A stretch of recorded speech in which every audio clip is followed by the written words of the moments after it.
Okay, നമ്മൾ കഴിഞ്ഞ സെഷനകത്ത് നമ്മൾ സാഹിത്യ വിമർശനം എങ്ങനെയാണ് മലയാളത്തിൽ ആരംഭിച്ചത് എന്ന്, അതെങ്ങനെയാണ് മറ്റ് ഗദ്യരൂപങ്ങളെ പോലെ തന്നെ ഒരു ആധുനികതയുടെ ഒരു രൂപമായിട്ട് ഇവിടെ വന്നിട്ടുണ്ട്. അതിനകത്ത് ആധുനികതയുടെ ഒരു വിമർശന സ്ഥാനം എന്ന് പറയുന്നത് പത്രമാധ്യമങ്ങളാണ് പ്രധാനമായിട്ട് വിമർശന സ്ഥാനമായിട്ട് പൊതുവെ ആധുനികതയിൽ ഉണ്ടായിരുന്നത്. നമുക്കറിയാം, ഈ പത്രമാധ്യമങ്ങൾക്കകത്ത് ഒരു പങ്ക്തി എന്ന നിലയിൽ വിമർശനം എങ്ങനെ ആരംഭിച്ച് അത് അതിന്റെ ഒരു പ്രത്യേക ഒരു സാഹിത്യ രൂപമായിട്ടത് എങ്ങനെയാണ് വികസിച്ചത്, പ്രത്യേകിച്ച് പി കെ നാരായണപിള്ളയുടെ കൂടെ അതൊരു സാഹിത്യ വിമർശനം എന്ന് പറയുന്ന ഒരു സവിശേഷമായ ശാഖയായിട്ട് ഈ പറയുന്ന പുസ്തകാഭിപ്രായത്തിൽ നിന്ന് തുടങ്ങി കൃതികളെ വിശകലനം ചെയ്യുകയും സൗന്ദര്യശാസ്ത്രപരമായ വിചാരങ്ങൾ അതിനോട് ഉൾച്ചേർക്കുകയൊക്കെ ചെയ്യുന്ന തരത്തിലുള്ള ഒരു സൈദ്ധാന്തിക പദ്ധതിയായിട്ട് എങ്ങനെയാണ് സാഹിത്യ വിമർശനം എന്ന് പറയുന്ന ഒരു സാഹിത്യ ശാഖയുടെ ഒരു പ്രതിഷ്ഠാപനം എങ്ങനെയാണ് സംഭവിച്ചത് പി കെയിലൂടെ എന്നത്. അതോടൊപ്പം തന്നെ അതിന് അക്കാദമികവും ഗവേഷണാത്മകവുമായ തലങ്ങൾ ഉണ്ടാവുകയും അനലറ്റിക്കലായിട്ട് കുറെ കൂടെ ഒരു കൃതിയെ ഒരു പാഠത്തെ വ്യാഖ്യാനം ചെയ്യുന്ന, വിശകലനം ചെയ്യുന്ന, മൂല്യനിർണ്ണയം ചെയ്യുന്ന ഒരു പദ്ധതി എങ്ങനെ വികസിച്ചു വന്നു എന്നൊരു കാര്യമാണ് നമ്മൾ ഈ പ്രാരംഭഘട്ടം എന്ന രീതിയിൽ നമ്മൾ ചർച്ച ചെയ്തു. അതിനുശേഷം വരുന്ന ഒരു ഘട്ടം എന്ന് പറയുന്നത്, പക്ഷെ അതിന്റെ തുടർച്ചയോടുകൂടി തന്നെ സംഭവിക്കുന്നത് ഈ ഒരു അടിത്തറയിൽ നിന്നുകൊണ്ട്, പ്രത്യേകിച്ച് അന്ന് ഉണ്ടായിട്ടുള്ള, നമ്മൾ നേരത്തെ പറഞ്ഞു കഴിഞ്ഞിട്ടുള്ള ഈ നവോത്ഥാന ആധുനികതയുടെ ഒരുപാട് ഈ പറയുന്ന ഭൗതികമായ സാഹചര്യങ്ങൾ ഉണ്ടാവുന്നുണ്ട്, സാമൂഹ്യ സാഹചര്യങ്ങൾ ഉണ്ടാവുന്നുണ്ട്, പത്രപ്രവർത്തനം പോലുള്ള സംഗതികൾ, പൊതുമണ്ഡലത്തിന്റെ വികാസം ഇല്ല, അങ്ങനെയുള്ള കുറെ കാര്യങ്ങൾ അവിടെ സംഭവിക്കുന്നുണ്ട്. അതോടൊപ്പം തന്നെ ഏറ്റവും പ്രധാനപ്പെട്ട ഒരു കാര്യം എന്ന് പറയുന്നത് ഒരു മാനവികതാവാദം എന്ന് പറയുന്നുണ്ട്. അതിന്റെ ഒരു രണ്ടാമത്തെ ഘട്ടത്തിൽ, പ്രത്യേകിച്ച് നവോത്ഥാന ആധുനികതയുടെ ഒരു ഘട്ടമാകുമ്പോഴേക്കും അത് ആധുനികതയുടെ തന്നെ ദേശീയതാവാദം എന്ന് പറയുന്നതിനകത്ത് അത് വളരെ പ്രബലമായി വരുന്നു. അങ്ങനെ പ്രത്യേകിച്ച് എഴുത്തിനകത്ത് ഒരു മാനവികതാവാദം, അത് ടാഗോറിലൂടെയൊക്കെ തുടങ്ങുന്ന ഒരു വലിയ സംഗതി ഇവിടെ ഉണ്ടാവുന്നു. അപ്പൊ അത് നമ്മുടെ എഴുത്തുകാർക്കകത്ത് വലിയ സ്വാധീനം ചെലുത്തിയ ഒരു സംഗതിയാണ് ഈ ഒരു മാനവികതാവാദം എന്ന് പറയുന്ന ഒരു കാര്യം. അത് വിശാലമായ ഒരു അർത്ഥത്തിലാണ്, കാരണം അതിനും വ്യത്യസ്തമായ ധാരകൾ ഉണ്ടായിരുന്നു. ഒന്ന്, അത് യുക്തിവാദം പോലെ, മാർക്സിസം പോലെ ഒക്കെയുള്ള പലതരം പദ്ധതികൾ ഇവിടെ അവതരിപ്പിക്കപ്പെടുകയോ അല്ലെങ്കിൽ അതിലേക്ക് ആളുകൾ ആകർഷിക്കപ്പെടുകയോ ചെയ്തു. അപ്പൊ യുക്തിവാദത്തിന്റെയും മാർക്സിസത്തിന്റെയും ഒരു സ്വാധീനം വളരെ വലിയ അളവിൽ, അത് സഹോദരൻ അയ്യപ്പനായാലും ഈ കുറ്റിപ്പുഴ കൃഷ്ണപിള്ള സാഹിത്യ നിരൂപണ രംഗത്തിനകത്തേക്ക് പ്രധാനപ്പെട്ട ഒരാളാണ്, പ്രത്യേകിച്ച് ഈ പറയുന്ന യുക്തിവാദത്തിന്റെയൊക്കെ മണ്ഡലത്തിനകത്ത്. അപ്പൊ അങ്ങനെയുള്ള ഒരു ധാര വളരെ വളരെ സയന്റിഫിക് ആയിട്ട്, വളരെ ശാസ്ത്രീയമായിട്ട്, യുക്തിഭദ്രമായിട്ടും കൃതികളെ വിശകലനം ചെയ്യുക എന്നൊക്കെ പറഞ്ഞൊരു പദ്ധതി ഉണ്ടാവുന്നു. കുട്ടികൃഷ്ണമാരാരിലേക്ക് വരെ എത്തുന്ന ഒരു ധാർമ്മികതയിലൂന്നിയ ഒരു പദ്ധതി ഉണ്ടാവുന്നു. ആത്മീയമായ ഒരു തലത്തിലേക്കുള്ള ഒരു മാനവികതാവാദം ഉണ്ടാവുന്നു, ഒരു കാൽപ്പനികതയുടെ തലത്തിൽ ഉണ്ടാവുന്നു. അങ്ങനെ പല തലങ്ങളിലാണ് ഈ മാനവികതയെ സംബന്ധിച്ച ആശയങ്ങൾ ഉണ്ടാവുന്നത്. അപ്പൊ അതുകൊണ്ട് തന്നെ ഈ ആശയങ്ങൾ തമ്മിലുള്ള ഏറ്റുമുട്ടലുകൾ അല്ലെങ്കിൽ ഈ അഭിപ്രായ ഭേദങ്ങൾ ഈ പറയുന്ന ഘട്ടത്തിനകത്തുണ്ടാവുന്നുണ്ട്. പ്രത്യേകിച്ച് ജീവൽ സാഹിത്യത്തിന്റെ സാഹിത്യ പ്രസ്ഥാനം തുടങ്ങുകയും ക്രമേണ അത് പുരോഗമന സാഹിത്യമായി മാറുകയും അത് വൈകാതെ അത് EMS-ഉം അതുപോലെ തന്നെ കെ ദാമോദരനും തമ്മിലൊരു തർക്കമൊക്കെ വരികയും അതങ്ങനെ ഈ പറയുന്നത് പോലെ അത് ഈ കമ്മ്യൂണിസ്റ്റ് പാർട്ടിയുടെ ഒരു പോഷക സംഘടനയാണോ അതല്ലാത്തവർക്ക് അതോ അത് വർഗാധിഷ്ഠിതമായ ഒരു സംഘടനയായിട്ടാണ് അത് നിലനിൽക്കുന്നത്, അതോ പൊതുവെ എല്ലാവർക്കും ഒന്നിക്കാവുന്ന ദാമോദരനൊക്കെ പറയുന്ന പോലെ ഒരു പൊതുവായ പ്ലാറ്റ്ഫോം ആയിട്ടാണ് അത് വരുന്നത് എന്ന് തുടങ്ങിയ പ്രശ്നങ്ങളൊക്കെ ഈ ഘട്ടത്തിൽ ഉണ്ടാവുന്നുണ്ട്. അപ്പോൾ ഇത് വ്യത്യസ്തമായ ആശയധാരകൾ അവിടെ ഉണ്ടാവുന്നുണ്ട്. പക്ഷെ അടിസ്ഥാനപരമായിട്ട് അത് അന്നത്തെ സാഹിത്യം പൊതുവായി പങ്കുവച്ചിരുന്ന മാനവികതാവാദത്തിൽ ഊന്നിയതായിരുന്നു എന്നുള്ളതാണ്. അപ്പൊ ആ ഒരു ഊന്നലിന്റെ ഒരു പ്രധാനപ്പെട്ട സാഹിത്യ വിമർശനത്തിന്റെ ഒരു തലം എന്ന് പറയുന്നത് സാഹിത്യകൃതി സമൂഹത്തെ നന്നാക്കാനുള്ളതാണ്, അല്ലെങ്കിൽ ഏതെങ്കിലും തരത്തിലുള്ള സംസ്കരണത്തിന് വേണ്ടിയാണ്, മാനസികമായ സംസ്കരണം അല്ലെങ്കിൽ സാമൂഹ്യമായ സംസ്കരണത്തിന്റെ ഒരു ഉപാധിയാണ് എന്ന് പറയുന്ന ഒരു മൂല്യസങ്കല്പം നമ്മുടെ സാഹിത്യ വിചാരത്തിനകത്ത് വളരെ പ്രധാനമായി തീരുന്നത് ഈ ഘട്ടത്തിലാണ്. ഇതിനു മുമ്പുള്ള വിമർശനങ്ങൾക്കകത്തൊക്കെയും ഒരു സാഹിത്യകൃതി നല്ലതാണോ ചീത്തയാണോ തുടങ്ങിയ അച്ഛനോടൊക്കെയുള്ള ആളുകൾക്ക് സാഹിത്യകൃതിയുടെ രസനീയതയൊക്കെ സംബന്ധിച്ചുള്ള അതിന്റെ ഒരു അനുഭവ തലത്തിൽ നിന്നുകൊണ്ടുള്ള ആസ്വാദന തലത്തിൽ നിന്നുകൊണ്ടുള്ള വിമർശനവും മൂല്യനിർണ്ണയവും ആണെങ്കിൽ, അതിനൊക്കപ്പുറം സാഹിത്യകൃതിക്ക് സാഹിത്യ വ്യവഹാരത്തിനപ്പുറത്തേക്ക് പല ലക്ഷ്യങ്ങളുണ്ട് എന്ന് പറയുന്ന ഒരു പൊതുധാരണ ഈ പറയുന്ന അഭിപ്രായ വ്യത്യാസങ്ങൾക്കിടയിലും പൊതുവായിട്ടുണ്ട്. ഇസങ്ങൾക്ക് ഇപ്പുറത്ത് നിന്നായാലും ഇസങ്ങൾക്ക് അപ്പുറത്ത് നിന്നായാലും അല്ലെ.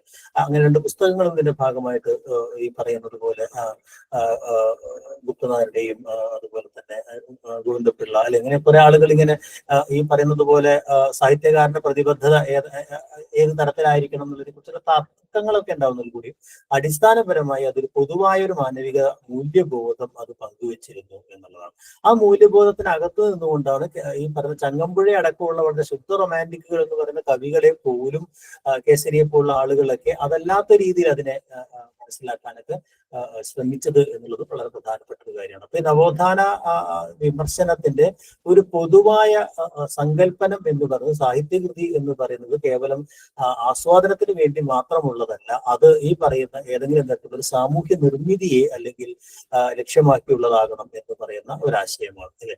അത് ഈ പറയുന്ന ഒരു ഘട്ടത്തിനകത്ത് വളരെ പ്രബലമായിരുന്നു എന്നുള്ളതാണ്. പലതരം വാദങ്ങൾ ഉണ്ടായിരുന്നു. ഈ പറഞ്ഞ പക്ഷപാതം പിടിക്കണമോ വേണ്ടയോ തുടങ്ങിയ പലതരം വാദങ്ങൾ ഉണ്ടായിരുന്നു. രണ്ടാമത്തെ ഒരു തലം എന്ന് പറയുന്നത് ആ അർത്ഥത്തിൽ സാഹിത്യകൃതിയുടെ മീതെ ഈ പറയുന്ന പരിശോധന നടത്തുന്ന ഒരു കർത്തൃസ്ഥാനത്തേക്ക് വിമർശകൻ വരുന്നു എന്നതാണ് ഏറ്റവും പ്രധാനപ്പെട്ട കാര്യം. അങ്ങനെ വിമർശകന്, കാരണം അന്ന് വിമർശന രംഗത്തേക്ക് വന്ന ആളുകൾ വലിയ നമ്മുടെ സാഹിത്യ ലോകത്ത് വലിയ സമ്മതിയുള്ള ആളുകളായിരുന്നു. സാഹിത്യ ലോകത്തും നമ്മുടെ പൊതു സാംസ്കാരിക മണ്ഡലത്തിനകത്തും വലിയ സമ്മതിയുള്ള ആളുകളായിരുന്നു. ജോസഫ് മുണ്ടശ്ശേരിയെ പോലെയും MP പോളിനെ പോലെയും കുട്ടികൃഷ്ണമാരാരെ പോലുള്ള ആളുകൾ, കേസരിയെ പോലുള്ള ആളുകളൊക്കെ ആണ് സാഹിത്യ വിമർശകർ. അവർ കേവലം സാഹിത്യ വിമർശകന്മാർ മാത്രമായിരുന്നില്ല.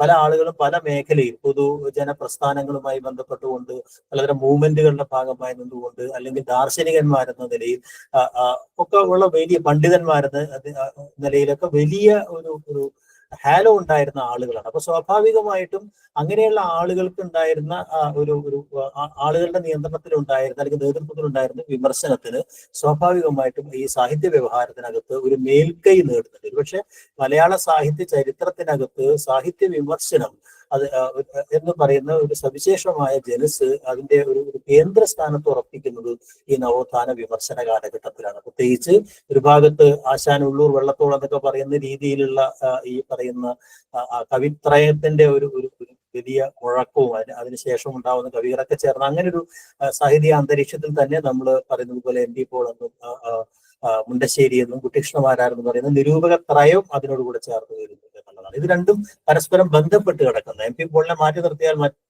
നമുക്ക് പറയാൻ കഴിയും, പ്രത്യേകിച്ച് ജോസഫ് മുണ്ടശ്ശേരി ആയാലും കുട്ടികൃഷ്ണമാരായാലും പൊതുവെ ഈ പറയുന്ന നവോത്ഥാന കവിതയുടെ വലിയ വ്യാഖ്യാതാക്കളായിട്ടും ആ നവോത്ഥാന കവിതയെ നമ്മുടെ അതുവരെ ഉണ്ടായിരുന്ന നമ്മുടെ കാവ്യ പാരമ്പര്യത്തിൽ നിന്നുള്ള ഒരു വിച്ഛേദമായി കണ്ടുകൊണ്ട് അതാണ് കവിതയുടെ ഭാവി എന്ന് ഉറപ്പിക്കുന്നുള്ള ഒരു പണിയെടുത്ത ആളുകളായിരുന്നു ജോസഫ് മുണ്ടശ്ശേരിയും ഒക്കെ എന്ന് നമുക്കറിയാം അല്ലെ.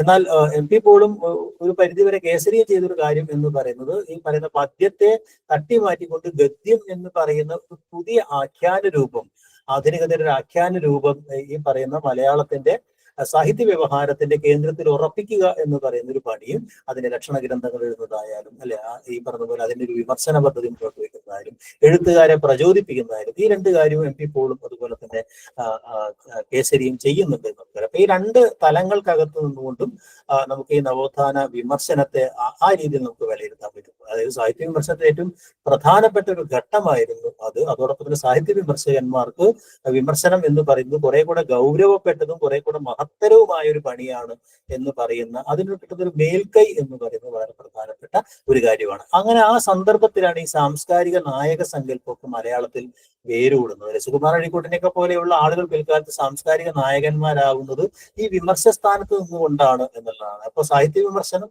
വലിയൊരളവിൽ സാമൂഹ്യ വിമർശനവും സാംസ്കാരിക വിമർശനവും ഒക്കെ ആവുന്ന രീതിയിലേക്ക് സാഹിത്യ വിമർശനത്തിന്റെ കള്ളിയിൽ നിന്ന് മാറി പലതരം ഉദ്ധരണികളും, പ്രത്യേകിച്ച് ജോസഫ് മുണ്ടശ്ശേരിയുടെ ഒക്കെ വളരെ പ്രസിദ്ധങ്ങളായ ചില ഉദ്ധരണികളൊക്കെ നമ്മുടെ പൊതുവ്യവഹാരത്തിലേക്ക് മാറുകയും ചെയ്യുന്നുണ്ട് എന്നും കുട്ടികൃഷ്ണമാരുടെയും മറ്റൊക്കെ ആ രീതിയിലും മാറുന്നുണ്ട്. അപ്പൊ അങ്ങനെയുള്ളൊരു സാംസ്കാരിക നായകത്വ പദവിയിലേക്ക് സാഹിത്യ വിമർശകന്മാരെത്തുന്ന ഒരു ഘട്ടം കൂടി ആണ് ഇത് എന്ന് പറയാം അല്ലെ.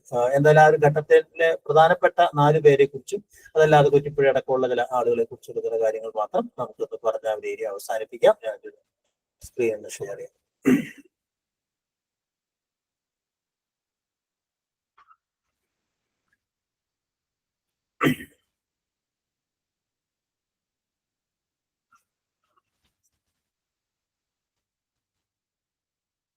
ഓക്കെ, കാണുന്നുണ്ടെന്ന് വിചാരിക്കുന്നു.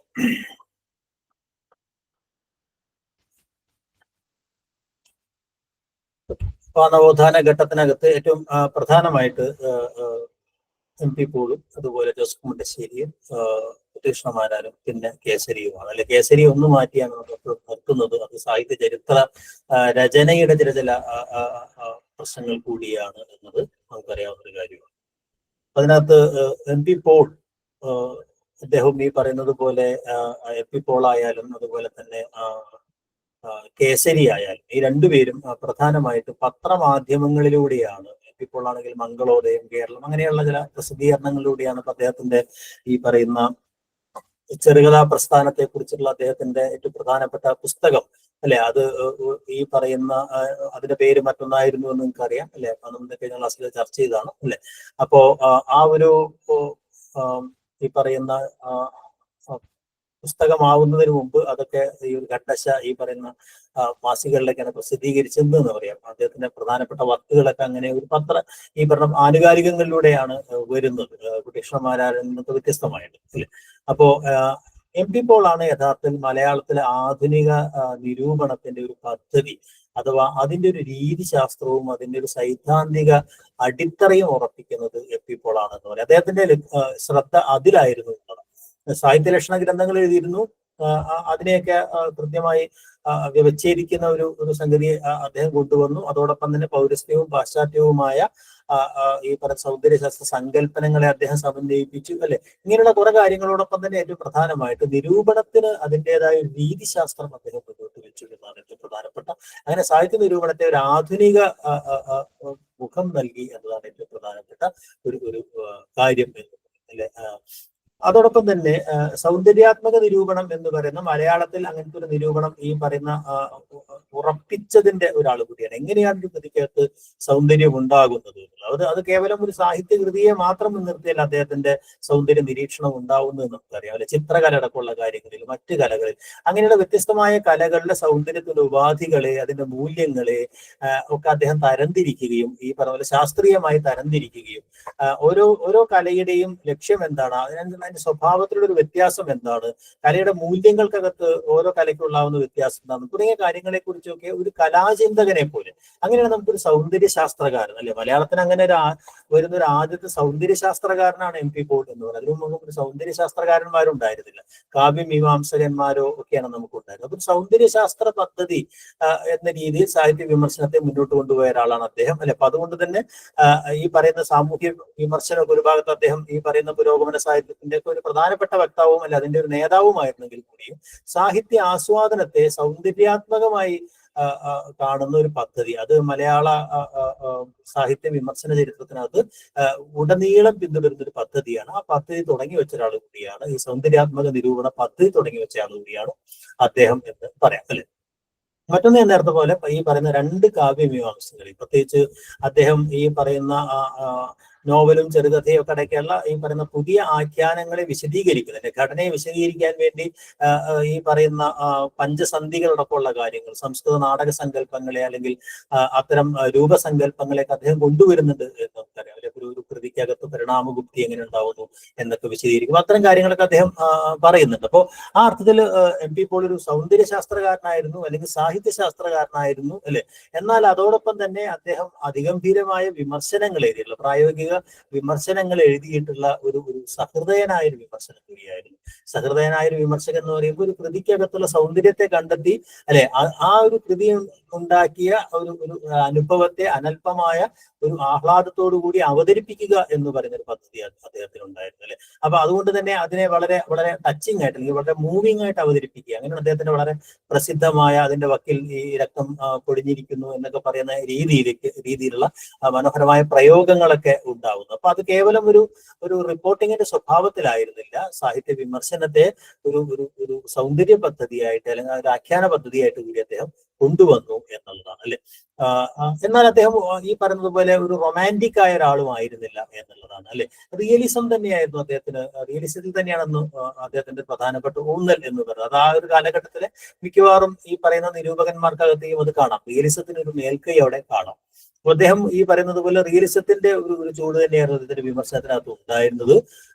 പിന്നെ അദ്ദേഹം ചെയ്തൊരു വലിയൊരു ഒരു കോൺട്രിബ്യൂഷൻ എന്ന് പറഞ്ഞിട്ട് ഈ മൂന്ന് പേരെയും നമ്മൾ കമ്പയർ ചെയ്യുമ്പോൾ മുണ്ടശ്ശേരിയോ അല്ലെങ്കിൽ ഇതൊക്കെ വ്യത്യസ്തമായിട്ട് അദ്ദേഹത്തിന്റെ കാവ്യ വിമർശന സാഹിത്യ വിമർശനങ്ങൾ ഏതാണ്ടൊക്കെയും നോവലിനെയും മറ്റൊക്കെ കേന്ദ്രീകരിച്ചായിരുന്നു പറയില്ല, ഗദ്യത്തെ കേന്ദ്രീകരിച്ച് നോവലും ചെറുകഥയൊക്കെയായിരുന്നു അദ്ദേഹം വിമർശനത്തിന് വേണ്ടി തെരഞ്ഞെടുത്തത്. അപ്പൊ ആ രീതിയിൽ നമ്മുടെ വിമർശനത്തിന്റെ ഫോക്കസ് കവിതയിൽ നിന്ന് ഗദ്യത്തിലേക്ക്, പദ്യത്തിൽ നിന്ന് ഗദ്യത്തിലേക്ക് ഗതി തിരിച്ചു വിട്ട ഒരാൾ കൂടിയാണ് ഈ പറഞ്ഞ പോലെ MP പോൾ എന്ന് പറയുന്നത് അല്ലെ.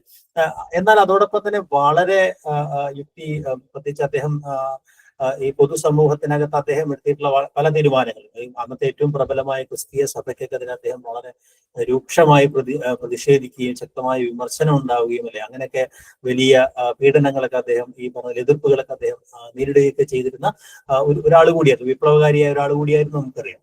ഇതൊക്കെ ഞാൻ നേരത്തെ പറഞ്ഞ നവോത്ഥാന മൂല്യങ്ങളുമായി ബന്ധപ്പെട്ട് ഒരു കാര്യമാണ്. അപ്പൊ ആ അർത്ഥത്തില് ഒരുതരം ഉൽപ്പതിഷ്ണുത്വം എന്ന് പറയുന്നത്, പുതിയ കാര്യങ്ങളെ കാണുക, പുതിയ എഴുത്തുകളെ തിരിച്ചറിയുക, എഴുത്തുകാരെ തിരിച്ചറിയുക തുടങ്ങിയ ആ ഒരു ഉൽപ്പതിഷ്ണുത്വ അദ്ദേഹത്തിന് വളരെ പ്രധാനമായിരുന്നു. അതിന്റെ ഭാഗമായിട്ടാണ് എഴുത്തുകാരനും ഈ പറഞ്ഞ പോലെ എഴുത്തുകാരുടെ ദൈന്യതകൾ അവസാനിപ്പിക്കാൻ വേണ്ടി, അവിടെയുള്ള പലതരം ചൂഷണങ്ങൾ അവസാനിപ്പിക്കാൻ വേണ്ടി, പുസ്തക വിൽപ്പനയ്ക്ക് വേണ്ടിയുള്ള സംരംഭങ്ങൾ, ഇങ്ങനെയൊക്കെയുള്ള പല സംഗതികളൊക്കെ ഉണ്ടാവും. ഇപ്പൊ SPCS പോലുള്ള ഒരു സ്ഥാപനങ്ങളൊക്കെ, സാഹിത്യ പ്രവർത്തക സഹകരണ സംഘം എന്ന് പറയുന്നത് ലോകത്തിലെ എന്താ പറയാ മുമ്പ് എങ്ങും ഈ മാതൃകകളില്ലാത്ത സാഹിത്യകാരന്മാരുടേതായ ഒരു സഹകരണ സംഘം ഉണ്ടാവുക എന്ന് പറയുന്ന കാര്യം, സാഹിത്യകാരുടെ സംഘടനകൾ ഉണ്ടാവുക തുടങ്ങിയ കാര്യങ്ങൾ അല്ലെ, ഇങ്ങനെയുള്ള കുറെ കാര്യങ്ങൾക്കകത്തും നേതൃത്വം നൽകിയ ഒരാൾ കൂടിയാണ് എന്നുള്ളത്. അപ്പൊ കേവലം ഒരു സൗന്ദര്യാത്മക നിരൂപകൻ മാത്രമായിരുന്നില്ല, ഞാൻ തുടക്കത്തിൽ പറഞ്ഞ ആ ഒരു മാനവിക മൂല്യം അദ്ദേഹത്തിന് വളരെ പ്രധാനമായിരുന്നു എന്നുള്ള ഒരു കാര്യമാണ്. അതോടൊപ്പം തന്നെ കൃതികളെ ഈ രൂപ ലാവണ്യത്തെ അല്ലെങ്കിൽ അതിന്റെ ഘടകങ്ങളെ വർണ്ണിച്ചുകൊണ്ട്, അല്ലെങ്കിൽ അതിന്റെ വ്യാകരണവും നിയമങ്ങളൊക്കെ വർണ്ണിച്ചുകൊണ്ടിരുന്ന രീതിയിൽ നിന്ന് മാറിയിട്ട്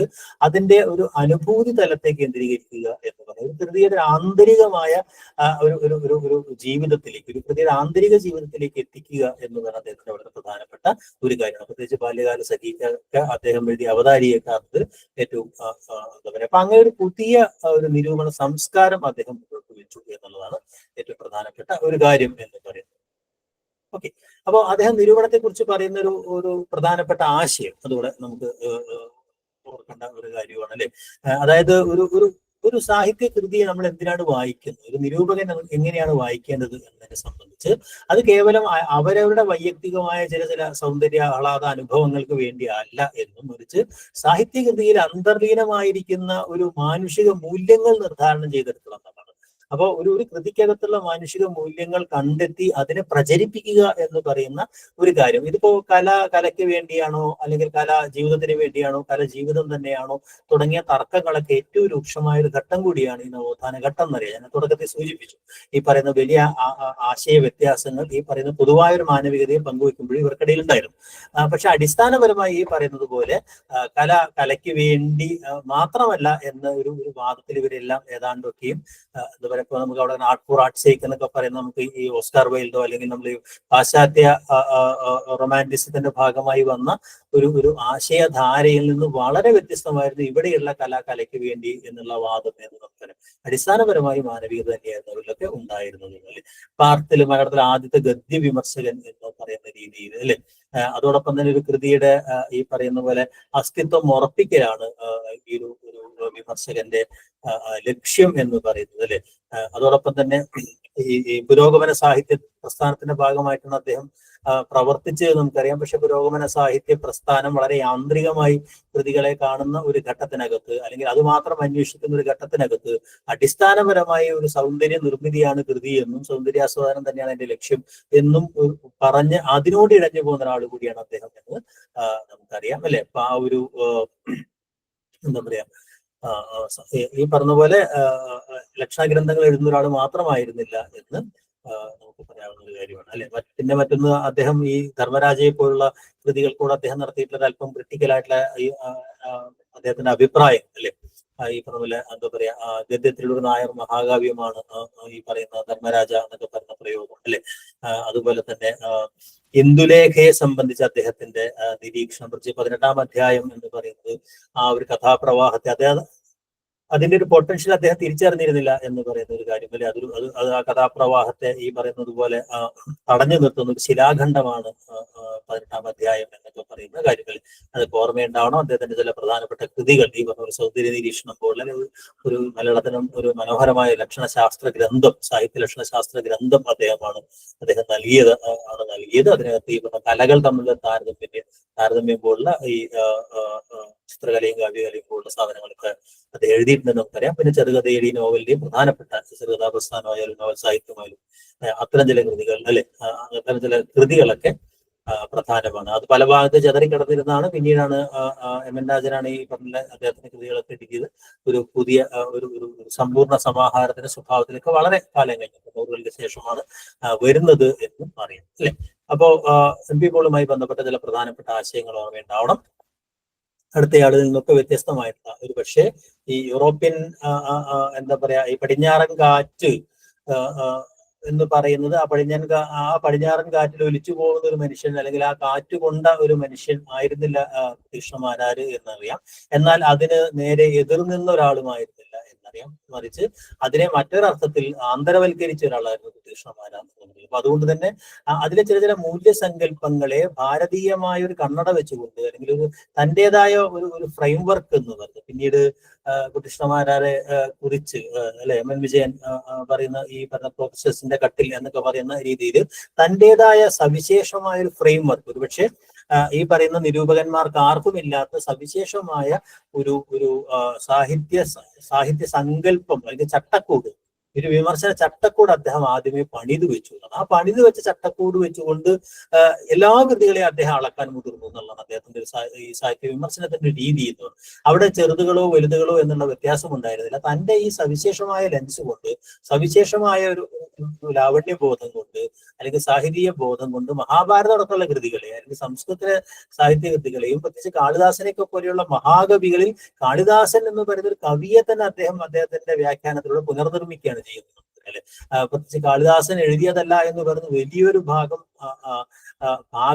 ആ കൃതികളിൽ നിന്ന് അദ്ദേഹം വളരെ ധൈര്യപൂർവ്വം എടുത്തു മാറ്റുകയാണ്. കാരണം അത് കാളിദാസൻ എഴുതിയതാണോ അല്ലയോ എന്നുള്ള ഒരു എന്താ പറയാ ഒരു വസ്തുനിഷ്ഠമായ ഒരു പഠനത്തിന്റെ അടിസ്ഥാനത്തിലോ അല്ലെങ്കിൽ തെളിവുകളുടെ അടിസ്ഥാനത്തിലോ ആയിരുന്നില്ല, അല്ലെങ്കിൽ അത് പിന്നീട് റദ്ദ് ചെയ്തു പോകാവുന്ന ഒരു ആർഗ്യുമെന്റ് ആയിട്ടല്ല അദ്ദേഹം വെക്കുന്നത്. മറിച്ച് അദ്ദേഹം സ്വന്തമായിട്ട് കാളിദാസനെ നിർമ്മിക്കുകയും ആ കാളിദാസൻ എഴുതേണ്ട വരികൾ ഏതൊക്കെയാണെന്ന് അദ്ദേഹം തീരുമാനിക്കുകയാണ് ചെയ്തത്. അങ്ങനെ ഈ പറയുന്ന ഒരു രീതിയായിരുന്നു. അതാണ് പക്ഷേ കുഞ്ചൻ നമ്പ്യാരെയൊക്കെ മനസ്സിലാക്കുന്നതിനകത്ത് എഴുത്തച്ഛനെ പോലും വിമർശിക്കുന്ന തരത്തിലേക്കൊക്കെ അദ്ദേഹത്തിന്റെ ആ ഫ്രെയിം വർക്കിന്റെ ഒരു ചുരുക്കം, അല്ലെങ്കിൽ ആ ഫ്രെയിം വർക്കിന്റെ ഒരു കണിശതയാണ് യഥാർത്ഥത്തിൽ അദ്ദേഹത്തെ ആ തലത്തിലേക്ക് എത്തിച്ചത്. നമ്മുടെ സംസ്കാര ലോകം പോലുള്ള ലേഖനങ്ങളായാലും അല്ലെങ്കിൽ ആ 3 പ്രാചീന കാവ്യങ്ങൾ പോലുള്ള രാജാങ്കണത്തിലെ ആ ലേഖനങ്ങൾക്ക് ഒക്കെയും അദ്ദേഹം ഒരുപക്ഷെ ഈ കുഞ്ചൻ നമ്പ്യാരെയൊക്കെ വളരെ നിശ്ചിതമായി വിമർശിക്കുന്ന, കോമാളിത്തരമല്ല ചിരി, അദ്ദേഹത്തിന്റെ ഹാസ്യ സാഹിത്യത്തെ കുറിച്ചുള്ള വളരെ പരാജയപ്പെട്ടു പോയ ആശയം തന്നെ യഥാർത്ഥത്തിൽ ഈ പറയുന്ന ധാർമ്മികതയിലൂന്നിയ ഒരു ഫ്രെയിം വർക്കിന് ചട്ടക്കൂട് അദ്ദേഹം ഉണ്ടാക്കിയെടുത്തതിന്റെ ഒരു പ്രധാനപ്പെട്ട പ്രശ്നം. ഒരു ടെംപ്ലേറ്റ് അദ്ദേഹത്തിന് ഉണ്ടായിരുന്നു. ആ ടെംപ്ലേറ്റ് വെച്ചുകൊണ്ടാണ് അദ്ദേഹം എല്ലാത്തിനെയും വളർന്ന് മുറിച്ചത് എന്നതാണ് ഏറ്റവും പ്രധാനപ്പെട്ട ഒരു കാര്യം. എന്നാൽ അതിനൊക്കെ അദ്ദേഹത്തിന് പക്ഷെ നമ്മൾ അദ്ദേഹത്തിന്റെ ഒരു ലോകത്തിലേക്ക്, ഒരു വ്യവഹാര ലോകത്തിലേക്ക് എത്തുന്നതോടുകൂടി വളരെ യുക്തിഭദ്രമായി കാര്യകാരണ സഹിതം ഒരു കാര്യത്തെ പറഞ്ഞുറപ്പിക്കുക എന്ന് പറയുന്ന മലയാളത്തിന് അതുവരെ പരിചിതമില്ലാതിരുന്ന, പ്രത്യേകിച്ച് നിരൂപണങ്ങൾക്കൊന്നും പരിചിതമില്ലാതിരുന്ന യുക്തിയുടെ ഒരു ഭാഷ, ഒരു സംവാദ ഭാഷ കൊണ്ടുവന്നു എന്നാണ് അദ്ദേഹത്തിന്റെ ഏറ്റവും വലിയ പൂർവപക്ഷം ഉത്തരപക്ഷം എന്നുള്ള രീതിയിലേക്ക് കാര്യങ്ങളൊക്കെ ആർഗ്യൂ ചെയ്ത് ഉറപ്പിക്കുന്ന എന്താ പറയാ വളരെ യുക്തിഭദ്രമായിട്ടുള്ള ഒരു താർക്കിക യുക്തി അതിനെ അദ്ദേഹത്തെ സഹായിച്ചത്. അദ്ദേഹം ഒരു ധ്വനിവാദി ആയിരുന്നില്ല. ധ്വനിയെ കുറിച്ചൊക്കെ അദ്ദേഹം എഴുതിയിട്ടുണ്ടെങ്കിൽ കൂടിയും ധ്വനിയത്തെ പോലും ആ രീതിയിലാണ് അദ്ദേഹം സാഹിത്യഭൂഷണമൊക്കെ നോക്കിക്കഴിഞ്ഞാൽ ആ രീതിയിൽ വലിയ കുറേ തിരുത്തുകൾ ഭാഷാഭൂഷണത്തിൽ നിന്ന് വ്യത്യസ്തമായ സാഹിത്യഭൂഷണത്തിൽ നമുക്ക് കാണാൻ കഴിയും, അല്ലെ? അപ്പൊ അവിടെയൊക്കെ മഹിമഭട്ടനെ പോലുള്ള ആളുകളെ ആയിരുന്നു അദ്ദേഹത്തിന്റെ ഒരു മാതൃകയായിട്ട് ഉണ്ടായിരുന്നത് എന്ന് നമുക്കറിയാവുന്ന ഒരു കാര്യമാണ്, അല്ലെ? അപ്പൊ അതുകൊണ്ട് തന്നെ അദ്ദേഹം അഭിനയക്കാർത്ഥത്തിൽ വലിയൊരു പ്രാധാന്യവും കൽപ്പിച്ചിരുന്നില്ല. ഏറ്റവും പ്രധാനമായിട്ട് ഒരു ധാർമ്മികത എന്ന് പറയുന്നത്, ആ ധാർമ്മികത കുറെ കൂടെ ആത്മീയമായിരുന്നു. അതുകൊണ്ടാണ് കുട്ടിക്കൃഷ്ണമാരാർ ഇങ്ങനെയൊക്കെ വലിയ വിമർശനങ്ങൾ ഉന്നയിച്ച കുട്ടിക്കൃഷ്ണമാരാർ അദ്ദേഹത്തിന്റെ അവസാന ഘട്ടത്തിലെ തന്റെ വാദങ്ങളൊക്കെ അദ്ദേഹം ഉപേക്ഷിക്കുകയും ഒരു ആത്മീയതയുടെ വഴിയിലേക്ക് പോവുകയൊക്കെ ചെയ്യുന്നവർ വിമർശിക്കുമ്പോഴും അടിസ്ഥാനപരമായി ഈ ആത്മീയത അദ്ദേഹത്തിനകത്ത് ഉണ്ടായിരുന്നു. ഒരു ധാർമ്മികത എന്ന് പറയുന്നത് അതൊരു ഭാരതീയ സംസ്കൃതിയുമായി ബന്ധപ്പെട്ട സംഗതിയായിരുന്നു. പൗരാണികമായ ഒരു ധാർമ്മികതയായിരുന്നു അദ്ദേഹത്തിന് ഉണ്ടായിരുന്നത് എന്നുള്ളതാണ്. പക്ഷെ അതിനെ ഏറ്റവും ആധുനികമായ രീതിയിൽ, ഏറ്റവും മാനവികമായ രീതിയിൽ അദ്ദേഹത്തിന് എന്താ പറയാ അത് കൊണ്ടുവരാൻ ശ്രമിച്ചു. അതിനകത്തുള്ള സാമൂഹ്യ അനീതികളെ സംബന്ധിച്ച്, വെച്ച് അങ്ങനെയുള്ള ഒരു ധാർമ്മികതയുടെ വലിയ എന്താ പറയാ മൂടുപടത്തിനകത്ത് ഉണ്ടായിരുന്ന വലിയ അനീതികളെ തുറന്നു കാണിക്കാനുള്ള ധൈര്യം പ്രത്യേകിച്ച് വാൽമീകിയുടെ രാമനടക്കമുള്ള അദ്ദേഹത്തിന്റെ ലേഖനങ്ങളിലൂടെ കഴിഞ്ഞു എന്നാണ് അദ്ദേഹത്തിന്റെ ഏറ്റവും വലിയ അതോടൊപ്പം തന്നെ ഈ പറയുന്ന സ്ത്രീ പക്ഷ നിലപാടുകളിൽ നിന്നുകൊണ്ടുള്ള ആദ്യത്തെ എഴുത്തും ആർത്തിൽ അദ്ദേഹത്തിൻ്റെതാണ് എന്ന് പറയാം അല്ലെ. അദ്ദേഹത്തിന്റെ പ്രധാനപ്പെട്ട വാദങ്ങളും ഈ പറഞ്ഞ പോലെ നിങ്ങൾക്ക് അറിയാവുന്ന വാദങ്ങളൊക്കെ തന്നെയാണ് അല്ലെ. ഭാരതീയ സൗന്ദര്യശാസ്ത്രം തന്നെയായിരുന്നു പാശ്ചാത്യ സൗന്ദര്യശാസ്ത്രം. ചില ചില രീതിശാസ്ത്രങ്ങളൊക്കെ പ്രത്യേകിച്ച് വാസവദത്തെയും ഈ പറയുന്ന ഈനൻ ഗാർഡനും തമ്മിലുള്ള കമ്പാരിസൺ ആയാലും നളിനിയും ഇവാഞ്ചലിനും തമ്മിൽ അങ്ങനെ ചില താരതമ്യ പഠനങ്ങളുടെയൊക്കെ ചില രീതിക്കകത്ത് അദ്ദേഹം ഈ പറയുന്ന പല തന്ത്രങ്ങളൊക്കെ അദ്ദേഹം ഉപയോഗിച്ചിട്ടുള്ള അടിസ്ഥാനപരമായിട്ട് അദ്ദേഹത്തിന് ഒരു ഭാരതീയ സൗന്ദര്യശാസ്ത്ര പദ്ധതിയിൽ തന്നെയായിരുന്നു അദ്ദേഹം നിലയുറപ്പിച്ചിരുന്നത്. ധാർമ്മികതയായിരുന്നു.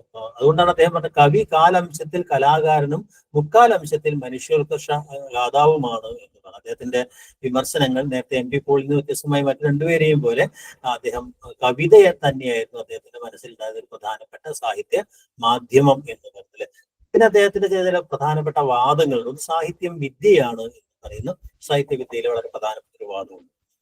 സാഹിത്യം വിദ്യയാണ് എന്നും അതിന്റെ ലക്ഷ്യം മനസംസ്കരണവും ജ്ഞാനലബ്ധിയാണ്. അപ്പൊ ഒരു ജീവിത വിദ്യയാണ് സാഹിത്യം എന്ന് പറയുന്ന അദ്ദേഹത്തിന്റെ ആ സിദ്ധാന്തം വലിയ രീതിയിൽ തെറ്റിദ്ധരിക്കപ്പെടുകയോ അല്ലെങ്കിൽ എതിർക്കപ്പെടുകയോ ചെയ്യുന്നത്. ജീവിതവുമായിട്ട് കണക്ട് ചെയ്ത് വരുമ്പോൾ അത് സാഹിത്യം എന്ന് പറയുന്നത് അങ്ങനെ ജീവിതത്തെ സംബന്ധിച്ച വലിയൊരു ഒരു പാഠം ആണ് എന്നുള്ള ഒരു അർത്ഥത്തിലേക്കകത്ത് അത് എന്താ പറയുക സ്വീകരിക്കപ്പെടാവുന്ന ഒരു വാദം കൂടി ആയിരുന്നു എന്നുള്ളതാണ്. അപ്പൊ അത് അദ്ദേഹത്തിന്റെ പ്രധാനപ്പെട്ട വാദമാണ്. പിന്നെ ഈ പറഞ്ഞതുപോലെ നിഷ്പക്ഷ നിരൂപണം എന്ന് പറയുന്ന ഒന്നില്ല എന്നും പക്ഷപാതപരമായിരിക്കണം എന്നുമുള്ള അദ്ദേഹത്തിന്റെ ആർഗ്യുമെന്റ് വളരെ പ്രധാനപ്പെട്ട ഒരു സംഗതിയായിരുന്നു.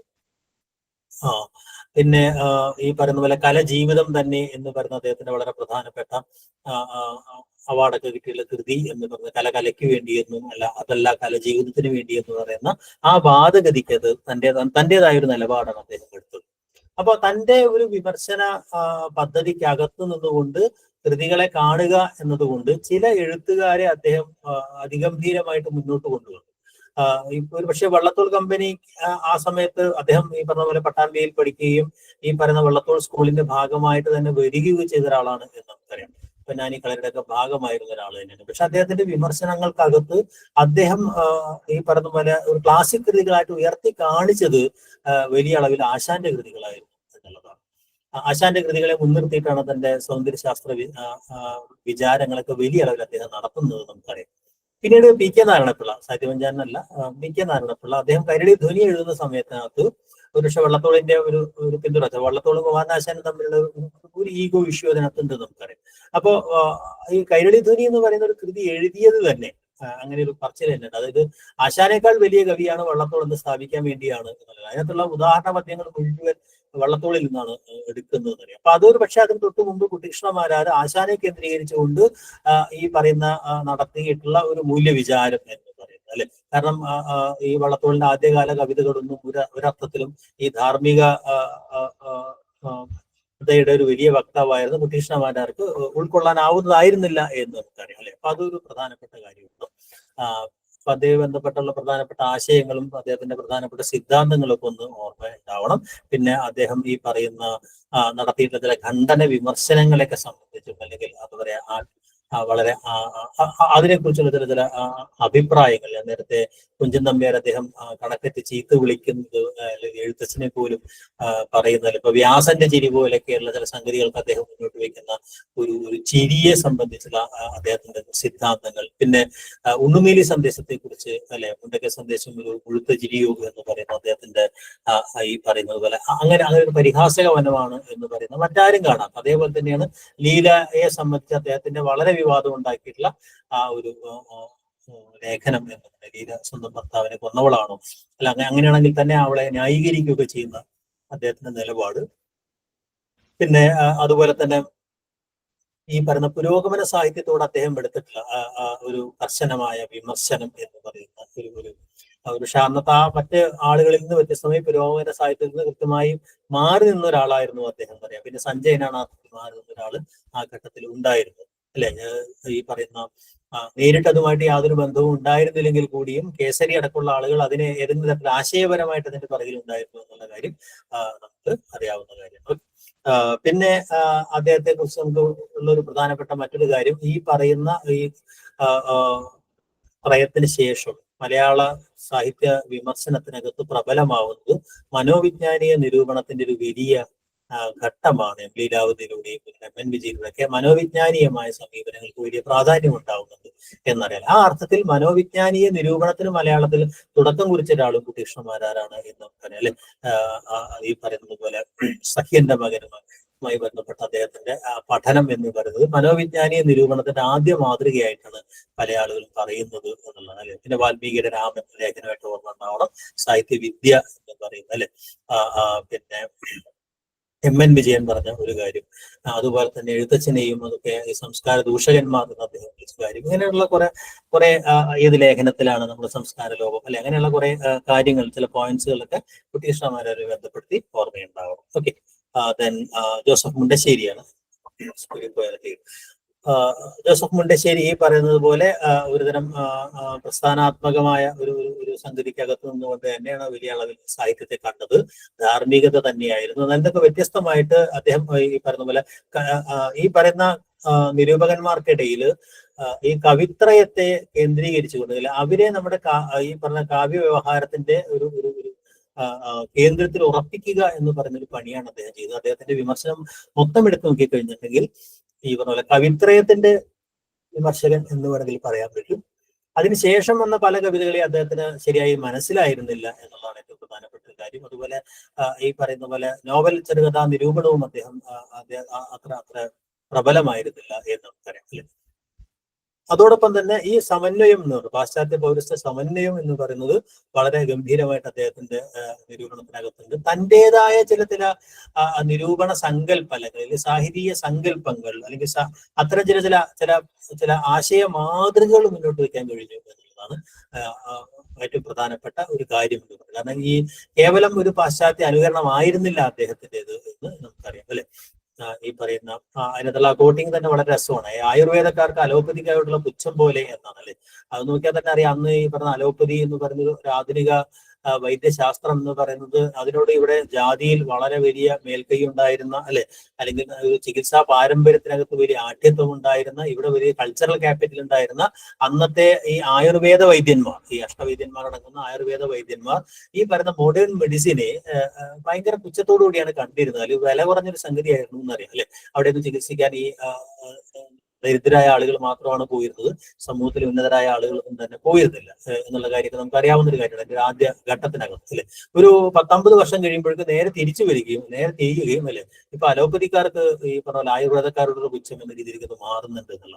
അപ്പൊ അന്ന് അദ്ദേഹം ഉപയോഗിച്ചിട്ടുള്ള ആ ഒരു പ്രയോഗം എന്ന് പറയുന്നത് തിരിഞ്ഞു എന്നുള്ളൊരു കാര്യം കൂടിയാണ്. ഏറ്റവും പ്രധാനമായിട്ടും അതുമായി ബന്ധപ്പെടുത്തി നമ്മൾ എപ്പോഴും ഓർക്കുന്ന ഒരു കാര്യം രൂപഭദ്രതാവാദവുമായി ബന്ധപ്പെട്ടുള്ള അല്ല അപ്പുറത്തും ഇപ്പുറത്തും അദ്ദേഹത്തിന് കല്ലേറ് കിട്ടി എന്നുള്ളത്. പ്രത്യേകിച്ച് പുരോഗമന സാഹിത്യത്തിന്റെ പ്രത്യേകിച്ച് മാർക്സിസ്റ്റ് അല്ലെങ്കിൽ സോഷ്യലിസ്റ്റ് റിയലിസ്റ്റ് ഏരിയയിൽ നിന്ന് വലിയ വിമർശനം ഏറ്റുവാങ്ങിയ ഒരാളാണ് അല്ലെ. അപ്പൊ രൂപഭദ്രത എന്ന് പറയുന്ന അദ്ദേഹത്തെ ഒരു ഫോർമലിസ്റ്റായി കാണാനുള്ള ഒരു ചില പരിമിതിപ്പെടുത്താനുള്ള ശ്രമങ്ങൾ കൂടി ഉണ്ടായിരുന്നു എന്നുള്ളതാണ്. പക്ഷെ അടിസ്ഥാനപരമായി കാവ്യ ഭംഗി ഘടന എന്നുള്ള സംബന്ധിച്ച് ഒരു കൃതിയുടെ ഒരുതരം എന്താ പറയാ ഓട്ടോക്രസിയെ സംബന്ധിച്ചോ അല്ലെങ്കിൽ ഓട്ടോണമിയെ കുറിച്ചൊക്കെയുള്ള ഒരു ആശയമാണ് അദ്ദേഹത്തിന് പ്രധാനപ്പെട്ട് ഉണ്ടായിരുന്നത് പോലെ ഈ പറഞ്ഞതുപോലെ മാർക്സിയൻ സൗന്ദര്യശാസ്ത്രം വലിയ അളവിൽ അദ്ദേഹത്തിനകത്ത് ഈ പറഞ്ഞ കാലം എന്ന് പറയുന്ന ഒരു സവിശേഷമായ ഒരു കാര്യം, ചരിത്രം എന്ന് പറയുന്ന കാലം എന്നൊക്കെ പറയുന്ന ഒരു സാധനം ഈ പറഞ്ഞ സാഹിത്യ വിമർശനത്തിനകത്ത് കൊണ്ടുവന്ന ഒരാൾ കൂടിയാണ് അദ്ദേഹം എന്നുള്ളത് നമുക്കറിയാം. അല്ലെങ്കിൽ അങ്ങനെ ഒരു ഈ ടെമ്പറാലിറ്റി എന്ന് പറയുന്നത് കൃതിയെ വിലയിരുത്തുന്നത് ചരിത്രാത്മക വിമർശനം എന്ന് നമ്മൾ പറയാറുണ്ട്. ഈ പറയുന്ന ടെയിൻ പറയുന്ന ഒരു കൃതി ഉണ്ടാവുന്നതിന്റെ ഒരു സവിശേഷമായ ആ ഒരു രചനാ സന്ദർഭം അല്ലെ ആ കാലഘട്ടം എന്ന് പറയുന്നത് പാരമ്പര്യം, ഇങ്ങനെ കുറെ ഘടകങ്ങൾ ചേർന്നിട്ടാണ് ഒരു കൃതിയുടെ ഘടന രൂപപ്പെടുന്നത് എന്നൊക്കെ പറയുന്ന ഒരു ചരിത്രാത്മക വിമർശന പദ്ധതിയുടെ ഭാഗമായിട്ടാണ് അദ്ദേഹം ഈ കാളിദാസനും കാലത്തിന്റെ ദാസനും എന്നൊക്കെ പറയുന്ന അദ്ദേഹത്തിന്റെ ആശയമൊക്കെ ഏറ്റവും പ്രധാനമായിട്ട് ഉണ്ടാവുന്നത് എന്ന് അറിയാം. അതോടൊപ്പം തന്നെ ഈ പറയുന്ന കവികളെ താരതമ്യം ചെയ്തുകൊണ്ട് കവിത്രയത്തെ താരതമ്യം ചെയ്തുകൊണ്ട് അവരുടെ കവിതകളെ മാത്രം കേന്ദ്രീകരിച്ചുകൊണ്ടുള്ള പഠനങ്ങൾ, അവരെ കുറിച്ചുള്ള പൊതുവായ പഠനങ്ങൾ എന്ന രീതിയിൽ ഒരു പ്രത്യേക മേഖലയെ മാത്രം കേന്ദ്രീകരിച്ചുകൊണ്ട് ധാരാളം നിരൂപണങ്ങൾ എഴുതിയ ഒരാൾ കൂടിയാണ് അദ്ദേഹം അല്ലെ. ഈ എന്താ പറയാ അച്ഛനും മകളും എന്നുള്ള കവിതയെ കുറിച്ചായാലും ചിന്താവിഷ്ടയായ സീതയെ കുറിച്ചുള്ള അതുപോലെ കർണഭൂഷണത്തെ കുറിച്ചുള്ള പഠനം, അതിന് ആദ്യത്തെ പുസ്തകത്തിന് നൽകി കരുണ, മഗ്ദലന മറിയം, അതുപോലെ പിങ്കള അല്ലെ, അങ്ങനെയുള്ള കൃതികളെ കുറിച്ചിട്ട് ഈ മാറ്റുവലിയും അതുപോലെ തന്നെ അന്തരീക്ഷം എന്ന് പറയുന്ന കൃതി കൃതി അല്ലെ, ഈ പറയുന്ന പവിത്രത്തെ കേന്ദ്രീകരിച്ച് അദ്ദേഹം എഴുതിയ കൃതികളെ കുറിച്ച് നമുക്ക് ഓർമ്മയുണ്ടാവണം. എന്തായാലും ഈ ഭാരതീയ സൗന്ദര്യ ശാസ്ത്രത്തെ സാമൂഹികമായ ഒരു കാഴ്ചപ്പാടോടുകൂടി ഒന്ന് പുനർനിർണയിക്കുക എന്നതായിരുന്നു യഥാർത്ഥത്തിൽ ജോസഫ് മുണ്ടശ്ശേരിയുടെ ഏറ്റവും വലിയൊരു ഒരു സംഭാവന എന്ന് നമുക്ക് പറയാൻ കഴിയും. ഓക്കെ, കേസരി ബാലകൃഷ്ണപിള്ള ഇതിന്റെ കൂടെ തന്നെ ഉള്ള ഒരു എന്നാൽ വ്യത്യസ്തമായ ഒരു വഴിയിലൂടെ സഞ്ചരിച്ച ഒരാളാണെന്ന് അറിയാം അല്ലെ. കാരണം അദ്ദേഹം ഒരു സാഹിത്യ വിമർശനമായിരുന്നില്ല അദ്ദേഹത്തിന്റെ ലക്ഷ്യം എന്ന് പറയുന്നത്, സാഹിത്യ ആസ്വാദനം എന്നുള്ളതല്ല. ഒരു കൃതിയുടെ സൗന്ദര്യത്തെ കുറിച്ച് അദ്ദേഹം കാര്യമായിട്ട് വേവലാതിപ്പെട്ടിട്ടില്ല. ഒരു കൃതി സുന്ദരമാണോ അല്ലയോ എന്നത് അദ്ദേഹത്തിന്റെ പ്രശ്നമായിരുന്നില്ല എന്നുള്ളത്. പക്ഷെ കൃതിയെ വേറൊരു സാംസ്കാരിക ഉൽപ്പന്നമായിട്ടാണ് അദ്ദേഹം കണ്ടത് എന്നുള്ളതാണ്. അതോടൊപ്പം തന്നെ ഈ വൈജ്ഞാനികതയിലായിരുന്നു, സാഹിത്യ വൈജ്ഞാനികതയിലായിരുന്നു അദ്ദേഹത്തിന്റെ ഊന്നൽ എന്ന് പറഞ്ഞത് അല്ലെ. അതാകട്ടെ അന്തർവൈജ്ഞാനികമായ ഒരു സ്വഭാവത്തിലായിരുന്നു. അതുകൊണ്ട് ഒരു സാഹിത്യകൃതിയായിട്ട് മാത്രം കാണാതെ അതിനെ വ്യത്യസ്തമായ ജ്ഞാന പദ്ധതികളായിട്ടൊക്കെ കണക്ട് ചെയ്തുകൊണ്ട് അതിനെ കാണുന്ന ഒരു അന്തർവൈജ്ഞാനിക സമീപനം അദ്ദേഹത്തിന് ഉണ്ടായിരുന്നു എന്ന് കാണാൻ കഴിയും. അത് വളരെ പ്രധാനപ്പെട്ട ഒരു കാര്യമാണ്. മറ്റൊന്ന്, ഈ ചരിത്രത്തിന്റെ അദ്ദേഹം അങ്ങനത്തെ ഒരു ചരിത്രബോധമൊക്കെ കൊണ്ടുവന്നിരുന്ന ആളാണ്, സ്വന്തമായ ചരിത്രമൊക്കെ എഴുതിയ ആളാണെങ്കിൽ കൂടിയും ഈ ചരിത്രത്തെ ഭയങ്കര വെർട്ടിക്കലായിട്ട് പ്രയോഗിക്കുക എന്ന് പറയുന്ന ഒരു തെറ്റായ രീതിയും അദ്ദേഹത്തിന് ഉണ്ടായിരുന്നു. കാരണം പാശ്ചാത്യ ലോകത്ത് ഈ പറയുന്ന പദ്ധതികൾക്ക് രൂപം കൊള്ളുന്ന അതിന്റെ ഒരു പശ്ചാത്തലം ഉൾക്കൊള്ളാതെ അല്ലെങ്കിൽ ആ പശ്ചാത്തലത്തെ അധികം അഡ്രസ് ചെയ്യാതെ അത് നേരിട്ട് നമ്മുടെ ഈ പ്രദേശത്തേക്ക് അതേപോലെ അപ്ലൈ ചെയ്യുകയും അതേ അളവുകോലുകൾ വെച്ചുകൊണ്ട് നമ്മുടെ പ്രസ്ഥാനങ്ങളെയും എഴുത്തുകാരെയും ഒക്കെ നിർണ്ണയിക്കുകയും അദ്ദേഹം പരാജയ പ്രസ്ഥാനം അല്ലെങ്കിൽ ഓരോ എഴുത്തുകാരെ കുറിച്ച് ചങ്ങമ്പുഴയെ കുറിച്ചൊക്കെയുള്ള അദ്ദേഹത്തിന്റെ നിരീക്ഷണങ്ങൾക്കകത്തുള്ള ഒരു പരിമിതി എന്ന് പറയുന്നത് ആ ഒരളവിന് അതേപോലെ ഇവിടെ പ്രയോഗിച്ചതാണ് എന്നല്ലേ. അതോടൊപ്പം തന്നെ ഫ്യൂച്ചറിസം പോലുള്ള ചില ഭാവിയെ സംബന്ധിച്ച ചില ആശയങ്ങൾ അല്ലെ, പാരമ്പര്യമാണ് നമുക്ക് ഏറ്റവും വലിയ ഭാരം എന്ന് പറയുന്ന ഒരു ആശയങ്ങൾ. അതുകൊണ്ടാണ് അദ്ദേഹം കവിതയ്ക്ക് പകരം ഗദ്യത്തെ മുന്നോട്ട് വെച്ചത് എന്നറിയാം. അതോടൊപ്പം തന്നെ ഈ പറയുന്ന ആർക്കിയോളജിക്കലായിട്ട് നരവംശാസ്ത്രം പോലുള്ള സാധനങ്ങൾ, മനഃശാസ്ത്രം പോലുള്ള കാര്യങ്ങൾ, സാമൂഹ്യ മനഃശാസ്ത്രം പോലുള്ള അങ്ങനെയുള്ള വ്യത്യസ്ത ചിന്താ പദ്ധതികൾ, നിരൂപണ രീതികളിൽ അതിന്റെ നിരൂപണ പദ്ധതികളൊക്കെ മലയാളത്തിൽ പരിചയപ്പെടുത്തുക എന്ന് പറയുന്ന ഒരു കാര്യം ഉണ്ടായിരുന്നു അല്ലെ. അതോടൊപ്പം തന്നെ പ്രിസ്ക്രിപ്റ്റീവ് ക്രിറ്റിസം എന്ന് പറയുന്ന ഒരു രീതി അല്ലെ, ഒരു കൃതിയെ ഈ പറഞ്ഞ അതിന്റെ സൗന്ദര്യത്തെ വിടർത്തി കാണിച്ചുകൊണ്ട് അതിനെ സിദ്ധാന്തവൽക്കരിച്ചുകൊണ്ട് നിരീക്ഷണം സിദ്ധാന്തവൽക്കരിച്ച് ആ കൃതിയെ ഒരു മൂല്യനിർണ്ണയം ചെയ്യുന്ന ഒരു രീതി ആയിരുന്നില്ല കേസരിയുടേത്. മറിച്ച് അദ്ദേഹം ചില കാര്യങ്ങൾ പറയുകയും ചില ലക്ഷണങ്ങൾ പറയുകയും ആ ലക്ഷണങ്ങൾക്കനുസരിച്ച് ഇന്ന കൃതി ഇന്നതാണ് അല്ലെങ്കിൽ ഇന്ന എഴുത്തുകാരൻ ഇങ്ങനെയാണ് എന്ന് വിധി കൽപ്പിക്കുകയും ചെയ്യുന്ന ഒരു പ്രിസ്ക്രിപ്റ്റീവ് ക്രിട്ടിക് ആയിരുന്നു അദ്ദേഹം എന്നാണ് അദ്ദേഹത്തിന്റെ നിരൂപണത്തിന് ഒരു പരിമിതിയും അതുണ്ടായിരുന്നു. അത് ആ രീതിയിൽ തന്നെ അദ്ദേഹം ഈ എഴുത്തുകാരെയും കൃതികളെയൊക്കെ ചില പ്രസ്ഥാനങ്ങളായി കണ്ടുകൊണ്ട് ഇതിന് പ്രസ്ഥാനാത്മക നിരൂപണ പദ്ധതി ഉണ്ടായി എന്നുള്ളതാണ് അദ്ദേഹത്തിന്റെ ഈ പറയുന്ന പഠനങ്ങൾ നോക്കിയാൽ പൊതുവായി നമുക്ക് കാണാൻ കഴിയാവുന്ന ഒരു കാര്യം അല്ലെ. അപ്പൊ യൂറോപ്യൻ സാഹിത്യ വിചാര മാതൃകയാണ് അദ്ദേഹത്തെ വലിയ ഒരാളിൽ വെച്ചത്. അത്രത്തോളം യൂറോപ്പിനെ നോക്കിയ ഒരാൾ വേറെ ഉണ്ടായിരുന്നില്ല എന്ന് നമുക്കറിയാം അല്ലെ. അദ്ദേഹത്തിന് മുമ്പും യൂറോപ്യൻ സാഹിത്യത്തെ പരിചയപ്പെടുത്താൻ ശ്രമിച്ചില്ലെങ്കിലും അതിനെ വളരെ സമഗ്രമായി വ്യത്യസ്ത ധാരകളിലൂടെ അല്ലെങ്കിൽ അതിന്റെ ഒരു ബഹുതല സ്പർശിയായ അതിന്റെ സ്വഭാവത്തെ ആദ്യമായിട്ട് മലയാളത്തിലേക്ക് കൊണ്ടുവന്നത് അദ്ദേഹമാണ്. അത് എഴുത്തുകാരുടെ സാഹിത്യാഭിരുചിയെ തന്നെ മാറ്റുക എന്ന് പറയുന്നൊരു പണിയും അദ്ദേഹം ചെയ്തിട്ടുണ്ട് എന്നുള്ളതാണ് ഏറ്റവും പ്രധാനപ്പെട്ട ഒരു കാര്യം അല്ലെ. അതോടൊപ്പം തന്നെ ഈ പ്രസ്ഥാന പഠനം എന്ന് പറയുന്ന ഒരു കാര്യം അദ്ദേഹം തുടങ്ങി വെക്കുകയും അദ്ദേഹം ചില ഫ്രേസുകളൊക്കെ അതുമായി ബന്ധപ്പെട്ട് കൊണ്ടുവന്നു. ഈ പോലെ സാഹിത്യകാരന്മാർ സമുദായത്തിലെ വിഷംദീനികളാണ് എന്നൊക്കെ പറയുന്നത് അപ്പൊ സാഹിത്യത്തിന്റെ ചില സാമൂഹ്യമായ ലക്ഷ്യങ്ങളെ കുറിച്ചുള്ള സൂചനകളൊക്കെ അതിനകത്ത് കാണാൻ കഴിയില്ലേ. പിന്നെ അദ്ദേഹം ചില വാക്കുകളൊക്കെ മനം നോക്കിയ പ്രസ്ഥാനം, മാനം നോക്കിയ പ്രസ്ഥാനം അല്ലെ, റൊമാന്റിസത്തെ മനം നോക്കിയ പ്രസ്ഥാനം വിളിക്കുന്നത്. അതേപോലെ ചില പ്രത്യേക എഴുത്തുകാരെയൊക്കെ അദ്ദേഹം എന്താ പറയാ ആരും ശ്രദ്ധിക്കാതിരുന്ന പിൽക്കാലത്തും വലിയ ശ്രദ്ധ കിട്ടാതെ പോയിരുന്നത് ചില എഴുത്തുകാരെയൊക്കെ മുന്നോട്ട് വെച്ചുകൊണ്ട് അല്ലെ അദ്ദേഹം പറഞ്ഞ കടത്തുവഞ്ചി പോലുള്ള സംഗതികളൊക്കെ അദ്ദേഹം അദ്ദേഹം എഴുതുന്ന അവതാരികയൊക്കെ അല്ലെ ആ രീതിയിൽ വളരെ വിവാദമായിരുന്നു എന്ന് നമുക്കറിയാം അല്ലെ. മണിനാഥത്തിന് അദ്ദേഹം എഴുതിയ സ്പന്ദിക്കുന്ന അസ്ഥിമാനം പോലെ അല്ലെ, നിമിഷം പോലുള്ള കവിതകൾ അദ്ദേഹം എഴുതിയിട്ടുള്ള പഠനങ്ങൾ അല്ലെങ്കിൽ അവതാരികകളൊക്കെ അങ്ങനെയുള്ള എന്താ പറയാ മലയാള സാഹിത്യത്തെ നമുക്ക് അതുവരെ പരിചിതമല്ലാത്ത ഒരു ഫ്രെയിമിലൂടെ അവതരിപ്പിക്കുക എന്നുള്ള അദ്ദേഹം ഏറ്റവും ചെയ്തൊരു കാര്യം. എം പി പോളിനെ പോലെ തന്നെ ചിത്രകല അദ്ദേഹത്തിന്റെ പ്രധാനപ്പെട്ട മേഖലയായിരുന്നു അല്ലെ. അപ്പൊ അതുകൊണ്ട് തന്നെ ഈ ചിത്രകല പ്രസ്ഥാനങ്ങളെ പരിചയപ്പെടുത്തുന്ന അല്ലെങ്കിൽ ആധുനിക ചിത്രകലയെ പരിചയപ്പെടുത്തുന്ന ഒരു സംഗതി കൂടെ അദ്ദേഹം ചെയ്തിരുന്നു എന്നുള്ളതാണ് ഏറ്റവും പ്രധാനപ്പെട്ട ഒരു കാര്യം അല്ലെ. അതുപോലെ അദ്ദേഹം ഈ ഫ്യൂച്ചറിസം പോലുള്ളതിനകത്ത് അദ്ദേഹം നൽകിയ ഊന്നൽ എന്ന് പറയുന്നത് അല്ലെ, അതുപോലെ തന്നെ ഈ പറഞ്ഞ കേവലം റിയലിസ്റ്റ് ആയിരുന്നില്ല എന്ന് നമുക്കറിയാം. റിയലിസത്തിന് അദ്ദേഹം പരാജയ പ്രസ്ഥാനം എന്നാണ് അദ്ദേഹം പേര് വിളിച്ചതല്ലേ. ഇതുകൂടാതെ തന്നെ മലയാളത്തിലെ സാഹിത്യ ചരിത്രത്തിനകത്ത് ചില ഇടപെടലുകൾ നടത്തി അതിനെയൊക്കെ ഇതേപോലെ ചില പ്രസ്ഥാനങ്ങളാക്കി അല്ലെങ്കിൽ ചില ഗ്രൂപ്പുകളായി തരംതിരിക്കുന്ന ചില കലാപരിപാടികളൊക്കെ അദ്ദേഹം ചെയ്തിരുന്നു അല്ലേ. അങ്ങനെയാണ് അദ്ദേഹത്തിന്റെ തേവർ വാഴ്ത്തി പ്രസ്ഥാനം, തേവർ വീഴ്ത്തി പ്രസ്ഥാനം എന്നൊക്കെ പറയുന്നത് അല്ലെ. ഈ പറയുന്ന പോലെ എഴുത്തച്ഛന്റെ ഒരു ഘട്ടത്തെ അദ്ദേഹം തേവർ വാഴ്ത്തി പ്രസ്ഥാനം എന്നല്ലേ അദ്ദേഹം വിളിക്കുന്നു. കുഞ്ചൻ നമ്പ്യാരെ പോലുള്ള ആളുകളെയൊക്കെ അദ്ദേഹം തേവർ വീഴ്ത്തി പ്രസ്ഥാനം എന്ന് വിളിക്കുന്നു അല്ലെ. അതുപോലെ പുറത്തു വരുന്ന ഈ പറയുന്ന പുതിയ പുതിയ സിദ്ധാന്ത പദ്ധതികളെയും റിയലിസത്തെ പരാജയ പ്രസ്ഥാനം എന്ന് പറഞ്ഞതുപോലെ സ്വപ്ന പ്രസ്ഥാനമാണ് റിയലിസം എന്നൊക്കെ പറഞ്ഞത് അല്ലെ. അല്ലെ പ്രോഗ്രസീവ് ലിറ്ററേച്ചറിനകത്ത് ഏഴനോക്കി പ്രസ്ഥാനം എന്ന് വിളിക്കുന്നത് അല്ലെ.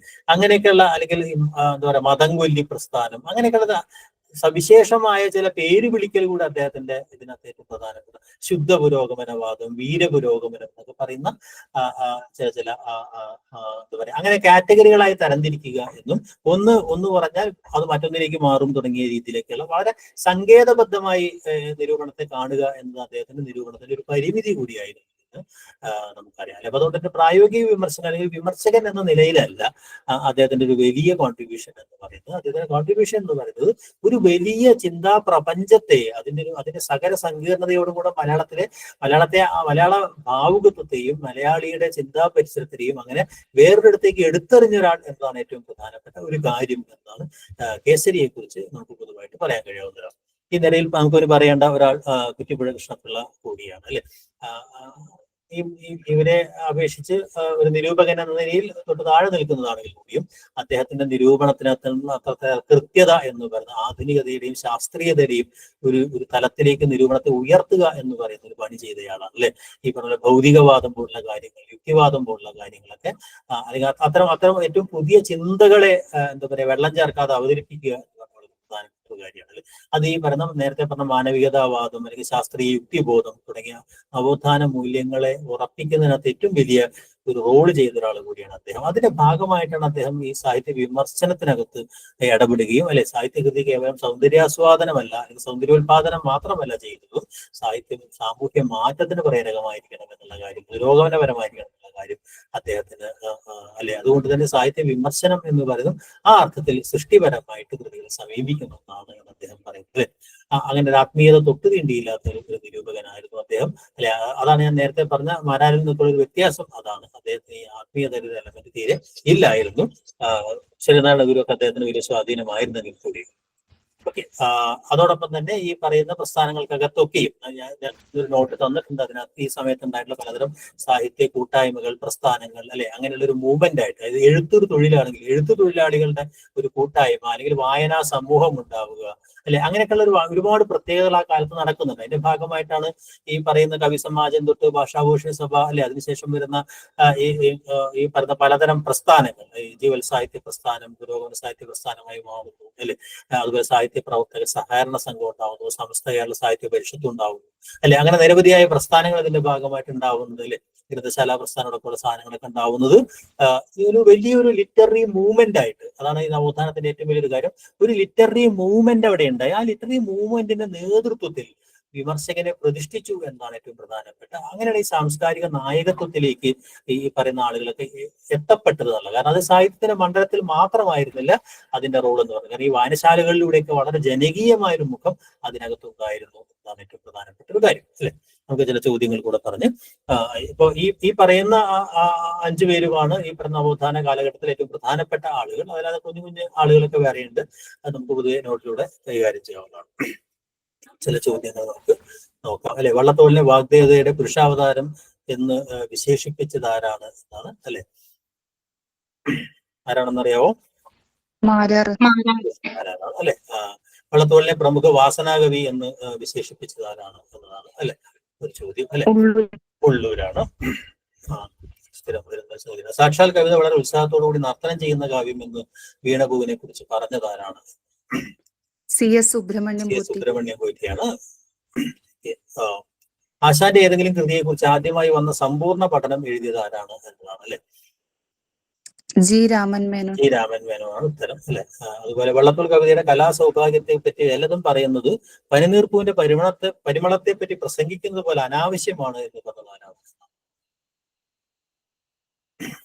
CS നായരാണോ? അതെ, നമ്മൾ ഇതിനകത്ത് പറയാതെ പോയ ഒരാളാണ് CS നായർ. നമുക്കറിയാം ഈ വള്ളത്തോൾ കമ്പനി എന്ന് പറയുന്ന അതിന്റെ സ്കൂളിൽ, വള്ളത്തോൾ സ്കൂളിൽ നിന്ന് വന്ന ഈ പറയുന്ന ഒരു കാൽപ്പനിക സ്വഭാവത്തിലുള്ള അല്ലെങ്കിൽ അങ്ങനത്തെ ഒരു നിരൂപകനാണ് CS നായർ എന്നറിയാം അല്ലെ. അതോടൊപ്പം തന്നെ ധാർമ്മിക മാനവിക മൂല്യങ്ങൾ അദ്ദേഹത്തിന്റെ നിരൂപണത്തിനകത്ത് ഉണ്ടായിരുന്നു. പക്ഷെ കുറെ കൂടെ കൃതിയെ കേന്ദ്രീകരിച്ച് അല്ലെങ്കിൽ ഈ പറയുന്ന നേരത്തെ പറഞ്ഞ ഓളത്തിൽ നിന്ന് മാറി നിന്ന ഒരു സ്കൂളായിരുന്നു അദ്ദേഹത്തിൻ്റെത് നമുക്കറിയാം. CS നായരുടെ ഒരു പരാമർശമാണത്. ചാരിത്രശുദ്ധിയുള്ള ബഹാർഗ പുഷ്പമാകുന്നു ഈ ചെമ്പകപ്പൂവ്, കവിതയെ ആകമാനം വ്യഞ്ചിപ്പിക്കുന്നതാണ് ഈ പൂവ് എന്നത് ഏത് കവിതയെ കുറിച്ചുള്ള പരാമർശമാണ് എന്നുള്ളതാണ് അല്ലെ. ലീലയെ കുറിച്ചുള്ളതാണ്. അതുപോലെ തന്നെ ആശാന്റെ ദുരവസ്ഥയും ചണ്ടാല വിഷയം കടുമയൊക്കെ പരാജയപ്പെട്ട ശൃംഗാര കാവ്യങ്ങൾ ആരാണ് പറഞ്ഞത് എന്നാണ്. ഒരു പഴയ ഭാവത്തിൽ നിന്നുള്ളതിനെ വിലയിരുത്തിയ ഒരു നിരൂപകനാണ് അല്ലെ. വള്ളത്തോളാണോ? വടക്കൻകൂറാണ് അഭിപ്രായം പറഞ്ഞത്. ഓക്കെ. ആശാന്റെ ലീലാകാവ്യത്തിൽ ആകെ 250 ശ്ലോകങ്ങളുള്ളതിൽ 10 ശ്ലോകങ്ങൾ മാത്രമേ ദോഷനിർമുക്തമുള്ള, നിങ്ങൾക്കറിയാവുന്ന ഉത്തരമാണ് അല്ലെ. എന്ന് പറഞ്ഞത് ആരാണ്? ആശാന്റെ ലീലാകാവ്യ നിരൂപണം നടത്തിയത് ആരാണ്? വള്ളത്തോളാണ്. അപ്പൊ തമ്മിൽ അങ്ങോട്ടും ഇങ്ങോട്ടും മാറരുത്. പുരോഗമന സാഹിത്യ പ്രസ്ഥാനത്തിന്റെ ആദ്യകാല സെക്രട്ടറി ആരായിരുന്നു എന്നുള്ളതാണ് അല്ലെ. MP Paul. അതും ചോദ്യം ശ്രദ്ധിക്കണം അല്ലെ. ആദ്യം MP പോൾ സെക്രട്ടറി ആയിരുന്നില്ല അല്ലെ. CH കുറുപ്പാണ് സെക്രട്ടറി ആയിരുന്നു. അദ്ദേഹം അധ്യക്ഷനായിരുന്നു MP പോൾ അല്ലെ. EMS അതിന്റെ ഒരു ആചാര്യ പദവിയിലുണ്ടായിരുന്നു. ഹരീന്ദ്രനാഥ് ചതോപാധ്യായ ആദ്യ സമ്മേളനത്തിൽ പങ്കെടുത്ത അഖിലേന്ത്യാ നേതാവാണ്. ഇവരൊക്കെയും പുരോഗമന സാഹിത്യ പ്രസ്ഥാനവുമായി ബന്ധപ്പെട്ട ആളുകളാണ്. പക്ഷെ നമുക്ക് പെട്ടെന്ന് എഴുതി പോകുമ്പോൾ തെറ്റരുത്. കവികൾ രാഷ്ട്രീയ പാർട്ടികളുടെ ജൈവിളിപ്പേരായി മാറി പുരോഗമന സാഹിത്യ സംഘടന അധപ്പതിക്കാൻ ഇടയുണ്ട് എന്ന് വിമർശിച്ചത് ആരാണ് എന്നാണ്. ഇവരൊക്കെയും പല സന്ദർഭങ്ങളിൽ ഈ പറഞ്ഞ പോലെ ഈ പുരോഗമന സാഹിത്യത്തോടൊപ്പം ഇടം തിരിഞ്ഞ ആളുകൾ തന്നെയാണെന്ന് അറിയാം. പക്ഷെ പുരോഗമന സാഹിത്യ പ്രസ്ഥാനത്തോട് നിരന്തരം വിയോജിപ്പ് പ്രകടിപ്പിച്ച രണ്ടുപേരാണ് കുട്ടികൃഷ്ണമാരാരും സഞ്ജയൻ അല്ലെ. ഈ അഭിപ്രായം പറഞ്ഞത് കുട്ടികൃഷ്ണമാരാരാണ്.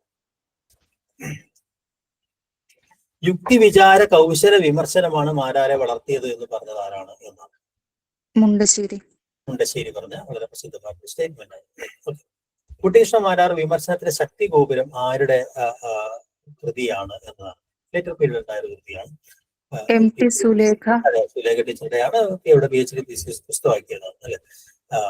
കുട്ടികൃഷ്ണമാരാർ വിമർശനത്തിന്റെ ശക്തി ഗോപുരം എന്ന് പറയുന്ന കൃതി. പ്രാസവാദത്തിന് ശേഷം ദ്വിതീയാക്ഷരപ്രാസമില്ലാതെ കേരളവർമ്മ രചിച്ച കൃതി ഏതാണ്? എല്ലാവർക്കും അറിയാവുന്ന അല്ലെ. ദൈവയോഗം. ആരുമായുള്ള വാദപ്രതിവാദത്തിന്റെ ഫലമായാണ് നല്ല ഭാഷ കുഞ്ഞിക്കുട്ടൻ തമ്പുരാൻ രചിച്ചത് എന്നുള്ളതാണ് അല്ലെ. അതൊക്കെ സാഹിത്യ സംവാദങ്ങളുമായി ബന്ധപ്പെട്ട ചോദ്യങ്ങളാണ്. അത് ഒരു കൃതി നമ്മൾ പച്ചമലയാള പ്രസ്ഥാനത്തിൽ ചർച്ച ചെയ്യുന്നതാണെങ്കിൽ കൂടിയും അത് നേരത്തെ പറഞ്ഞ സാഹിത്യ സംവാദങ്ങളിൽ വഴക്ക്, വക്കാണം അല്ലെ, പ്രാസവാദം അങ്ങനെയുള്ള കുറെ മേഖലയ്ക്കകത്ത് വരുന്നൊരു ചോദ്യമാണ് അല്ലെ. ആരാണ്? അതെ, CP ആണ്. വിദ്യാർത്ഥി ഉപാധ്യായൻ എന്നീ മാസികൾ തുടങ്ങിയത് ആരാണ് എന്നാണ് ചോദ്യം അല്ലെ. സ്വദേശാഭിമാനി വന്നതാണ്. പ്രാസവാദത്തെ ചായക്കോപ്പയിലെ കൊടുങ്കാറ്റ് എന്ന് വിശേഷിപ്പിച്ച വിമർശകൻ നമുക്കറിയാം അല്ലെ. അഴീക്കോടാണ്. കേരളവർമ്മയും മലയാള ഗദ്യവും എന്നുള്ള ഗവേഷണ പ്രബന്ധം ആരുടേതാണ്? കഴിഞ്ഞ ക്ലാസ്സിൽ അത് പറയാനുണ്ട്. ഇതിനെക്കുറിച്ച് ഗംഗാധരന്റെ ഗവേഷണ പ്രബന്ധമാണ്. മലയാളത്തിലെ ഖണ്ഡന വിമർശന പ്രസ്ഥാനത്തിന്റെ പ്രോദ്ഘാടകൻ എന്ന് വിശേഷിപ്പിക്കാവുന്ന ആദ്യത്തെ നിരൂപകൻ എന്ന് നമ്മൾ പറയുന്നത് എല്ലാവർക്കും അറിയാം. നിയോ ക്ലാസിക് രചനാ സങ്കേതത്തിൽ നിന്ന് പിടഞ്ഞുമാറി ഓടാൻ ചിലർക്കുണ്ടായ വെമ്പലിന്റെ കഥ എന്നുകൂടി വിശേഷിപ്പിക്കപ്പെട്ട സാഹിത്യ മുന്നേറ്റം ഏതാണ്? പ്രാസവാദമാണ് അല്ലെ. ചങ്ങമ്പുഴ ആധുനിക ഭാഷാ പദ്യ സാഹിത്യത്തിലെ പരാജയ പ്രസ്ഥാനത്തിന്റെ സ്ഥാപകരിൽ ഒരാളും അതിലെ സ്വപ്ന പ്രസ്ഥാനത്തിന്റെ സ്ഥാപകനുമാണെന്ന് കേസരി ഏത് കൃതിയുടെ അവതാരികയിലാണ് പറഞ്ഞു വെച്ചത് എന്നാണ്. നമ്മൾ തൊട്ട് മുന്നേ ആ കൃതിയെ കുറിച്ച് മണിനാഥമാണ് നമ്മൾ നേരത്തെ അത് സൂചിപ്പിക്കേണ്ടത്. ഈ പഴമയെ കൊല്ലി എന്ന് കേസരി വിശേഷിപ്പിച്ച പ്രസ്ഥാനം ഏതാണ്? അദ്ദേഹത്തിന്റെ പല പല വിചിത്രമായ ടേമുകൾ ഒന്നായിരുന്നു അത് അല്ലെ. ആ വാക്ക് കേട്ടപ്പോൾ ഫ്യൂച്ചറിസമാണ് എന്നറിയാം അല്ലെ. കേസരി ബാലകൃഷ്ണപിള്ള സ്വപ്ന പ്രസ്ഥാനം എന്ന് വിളിച്ചത് ഏതാണ് എന്നുള്ളതാണ്. ഈ പരാജയ പ്രസ്ഥാനം, സ്വപ്ന പ്രസ്ഥാനം, മനംനോക്കി, മാനത്തോക്കി, സർറിയലിസമാണ് ഉത്തരം അല്ലെ. സർറിയലിസമാണ്. മനുഷ്യനിൽ ഹൃദയം, ബുദ്ധി എന്ന് രണ്ടെണ്ണം വ്യാപരിക്കുന്നുണ്ടല്ലോ. ഹൃദയത്തിന്റെ പ്രവർത്തനം സ്ത്രീയിലും ബുദ്ധിയുടെ പ്രവർത്തനം പുരുഷനിലും താരതമ്യേന പ്രബലതരമായി കാണപ്പെടുന്നു. ഹൃദയവ്യാപാര പ്രധാനമായിട്ടുള്ള ഒന്നാണല്ലോ കവിത. അതുകൊണ്ട് ആണ് ജീവിത സൗന്ദര്യം, പ്രേമഭാവം, സ്വഭാവങ്ങൾ മുതലായവയിൽ അധികമായി സ്ത്രീ ഹൃദയം വഴി കവികൾ ചിത്രീകരിക്കുന്നു എന്ന് പറഞ്ഞ നിരൂപകൻ ആര് എന്നാണ് കുറ്റിപ്പുഴ. കുറ്റിപ്പുഴയുടെ ഇതാണ് നിരീക്ഷണം. മാരാർക്ക് മുമ്പ് ആശാന്റെ ലീല ഭർതൃഘാതകയാണെന്ന് പറഞ്ഞത് ആരാണ്? വള്ളത്തോൾ. വള്ളത്തോളാണ് അല്ലെ? സാധ്യതയുള്ള ചോദ്യമാണ്. ന്യൂ ക്ലാസികത്തിന്റെ രചനാ കൗശലം ഉൾക്കൊള്ളുന്ന ഒരു ആലങ്കാരിക ശൈലിയുടെ ഉടമയാണ് വൈലോപ്പിള്ളി എന്ന് വിമർശിച്ച നിരൂപകനാണ്. വൈലോപ്പിള്ളി കവിതയുടെ വലിയ ആഭിമുഖ്യമൊന്നും ഇല്ലാതിരുന്ന ഒരാളാണ് അല്ലെ. ഈ പറയുന്ന ആളുകളൊക്കെ വൈലോപ്പിള്ളിയുടെ കവിതയെ കുറിച്ച് നിരൂപണം എഴുതിയിട്ടുള്ള അല്ലെ. എം. എൻ. വിജയൻ അദ്ദേഹത്തിന്റെ പ്രശസ്തമായ പുസ്തകം ഏതാണെന്ന് നിങ്ങൾക്ക് അറിയാം അല്ലെ. വൈലോപ്പിള്ളി കവിതയെ കുറിച്ചുള്ള അദ്ദേഹത്തിന്റെ പുസ്തകം അല്ലെ, ഏതാണത്? ശീർഷാസനം എന്ന് പറയുന്ന അദ്ദേഹത്തിന്റെ അല്ലെ നിരൂപണ ഗ്രന്ഥമാണ് ഏറ്റവും പ്രസിദ്ധമായിട്ടുള്ള അല്ലെ. പിന്നൊന്ന് ബഷീറിനെ കുറിച്ചുള്ള അദ്ദേഹത്തിന്റെ അങ്ങനെ ഒരു എഴുത്തുകാരനെ പാരിതി നടത്തിയ എം പി ശങ്കുണ്ഠനായിട്ട് വളരെ പ്രസിദ്ധമായ പഠനങ്ങൾ ഉണ്ടായിട്ടുണ്ട് വൈലോപ്പിള്ളിയെ കുറിച്ച്. കൃഷ്ണമാരുടെ പഠനത്തെ കുറിച്ച് നേരത്തെ പറയുണ്ടായി അല്ലെ. ഈ അഭിപ്രായം പറഞ്ഞത് മുണ്ടശ്ശേരിയാണ്. മുണ്ടശ്ശേരിക്ക് അത്ര സമ്മതനായ ഒരു കവി ആയിരുന്നില്ല എന്ന് നമുക്കറിയാം അല്ലെ വൈലോപ്പിള്ളി. മലയാള വിമർശനത്തിൽ പണ്ഡിതന്റെ കോട്ടും തലപ്പാവും ധരിച്ച് ദിഗ്വിജയത്തിന് പുറപ്പെട്ട ആദ്യത്തെ വിമർശകനാണ് നാരായണപിള്ള എന്ന് വിശേഷിപ്പിച്ചത് ആരാണ് എന്നാണ്? അഴീക്കോട്. അഴീക്കോടാണ്. ഹാസ്യ സാഹിത്യം എന്ന കൃതിയുടെ കർത്താവ് നമ്മൾ ചർച്ച ചെയ്തതാണ് അല്ലെ. അത് ഹാസ്യ സാഹിത്യമാണോ, ഹാസ്യ സാഹിത്യമാണോ, എന്തുകൊണ്ട് ഹാസ്യ സാഹിത്യം എന്നൊക്കെ പറയുന്ന കാര്യങ്ങൾ വരുമ്പോൾ നമ്മൾ എപ്പോഴും പറയുന്ന ഒരു പേരാണ് കുട്ടികൃഷ്ണമാരാണ് അല്ലെ. ഖണ്ഡന വിമർശനാണ് വിമർശനം എന്ന് അഭിപ്രായപ്പെട്ടത് ആരാണ്? നിരൂപകൻ ആരാണ്? അഴീക്കോടാണ്. ഈ പറഞ്ഞ പോലെ അച്യുതമേനോന് ശേഷം ഞാനാണ് ഖണ്ഡന വിമർശനത്തിന്റെ ആള് എന്ന് പറഞ്ഞ ഒരാളാണ്. ദ്രുതകവിത, സമസ്യാപൂരണം എന്നിവ കൊണ്ട് സാഹിത്യത്തിൽ ഒരു ഗുണവും ഉണ്ടാവുകയില്ല എന്ന് പറഞ്ഞ ആരാണ്? കേസരി.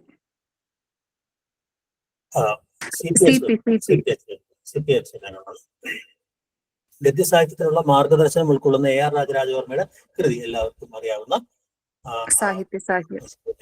ആണല്ലേ. മണിദീപികയുടെ പ്രത്യേകത എന്താണെന്നുള്ളത് അറിയണം. മണിദീപിക എനിക്ക് ചോദിക്കാറുണ്ട് അല്ലെ. അത് AR സംസ്കൃത വ്യാകരണ ഗ്രന്ഥമാണ്. AR സംസ്കൃത വ്യാകരണ ഗ്രന്ഥമാണ് മണിദീപിക എന്ന് പറയുന്നത്. ഭാഷാ പണ്ഡിതനായ ഫൗളറും സാഹിത്യ മീമാംസകനായ റിച്ചാർഡ്സും വൃത്തശാസ്ത്രജ്ഞനായ PF ബോറും ഒരു ശരീരത്തിൽ ചേർന്നുണ്ടായ വിസ്മയമാണ് കുട്ടികൃഷ്ണമാര എന്ന് പറഞ്ഞത് ആരാണ് അല്ലെ. ഇതൊക്കെ പറയാൻ സാധ്യതയുള്ള ആരാണെന്ന് നമുക്കറിയാം അല്ലെ. സാഹിത്യ വിമർശനം എഴുതുമ്പോൾ വിമർശന ചരിത്രം എഴുതുമ്പോഴാണ് ഇത്തരം സ്റ്റേറ്റ്മെന്റുകളൊക്കെ നടത്തിയിട്ടുള്ളത്. സുകുമാർ അഴീക്കോടാണ് ഈ ഒരു സ്റ്റേറ്റ്മെന്റിന്റെയും ആള്. അപ്പൊ ആ ഒരു മലയാള സാഹിത്യ വിമർശനവുമായി ബന്ധപ്പെട്ട കുറച്ച് ചോദ്യങ്ങൾ എപ്പോഴും നമ്മുടെ മനസ്സിലുണ്ടാവണം. ആളുകൾ പെട്ടെന്ന് ചോദ്യങ്ങൾ ഉണ്ടാക്കിയെടുക്കാനുള്ള സാധ്യതയുണ്ട് അല്ലെ. ഗ്രന്ഥവിഹാരം എന്ന നിരൂപണ സമാഹാരം ആരുടേതാണ് എന്നാണ് അല്ലെ? വള്ളത്തോൾ. അതെ, നമ്മൾ നേരത്തെ പറയണ്ടായി. ഈ പറയുന്ന ഉള്ളൂരും വള്ളത്തോളും അതുപോലെ കുമാരനാശാനും ഒക്കെ സാഹിത്യ നിരൂപണത്തിനകത്ത് നമ്മൾ കഴിഞ്ഞ ക്ലാസ്സിന്റെ അവസാനത്തിൽ പറയണ്ടായി. അതിനകത്ത് വള്ളത്തോളിന്റെ ഒരു നിരൂപണ ലേഖനങ്ങളുടെ സമാഹാരമാണ്. റോച്ചയെ മലയാളത്തിൽ ആദ്യമായി അവതരിപ്പിച്ച നിരൂപകൻ ഇൻഡ്യൂഷൻ എന്ന പദത്തെ നിർഭരമായ അവഗാഹനം എന്നാണ് വിവർത്തനം ചെയ്തത്. ആരാണ് അദ്ദേഹം എന്നാണ് ചോദ്യം. സാഹിത്യ പഞ്ചാനനം പി കെ നാരായണപിള്ളയാണ് ഉത്തരം അല്ലെ. ഏത് കൃതിയെ നിരൂപണം ചെയ്തപ്പോഴാണ് ആശാൻ മഹാകാവ്യങ്ങളെ നെടുങ്കുതിരയോട് ടൈപ്പ് ചെയ്തപ്പോ പോയിട്ടുണ്ട് സാദൃശ്യപ്പെടുത്തിയത് അല്ലെ? ചിത്രയോഗമാണ്. ഖണ്ഡിക എന്ന വാക്ക് മലയാളം ഇംഗ്ലീഷിലെ പാരഗ്രാഫിന് തുല്യമായി മലയാളത്തിൽ ആദ്യം ഉപയോഗിച്ചത് ആരാണ് എന്നാണ് ചോദ്യം. AR രാജരാജവർമ്മ അല്ലെ. സ്ത്രീ സ്വഭാവത്തിനുള്ള സഹജമായ മാർദ്ദവും പ്രത്യക്ഷപ്പെടാതെയോ അല്ലെങ്കിൽ അവിടെ മനോഹരത്തിൽ നിമിത്തം നമുക്ക് കിട്ടാതെയോ പോകുന്നു എന്ന് നമ്പ്യാർ കൃതികളെ കുറിച്ച് അഭിപ്രായപ്പെട്ടത് ആരാണ്? നമ്പ്യാരുടെ വിമർശനമൊക്കെ മാരാർ നടത്തിയിട്ടുണ്ടെങ്കിൽ ഈ ഒരു അഭിപ്രായം പറഞ്ഞത് സാഹിത്യ പഞ്ചാനനാണ്.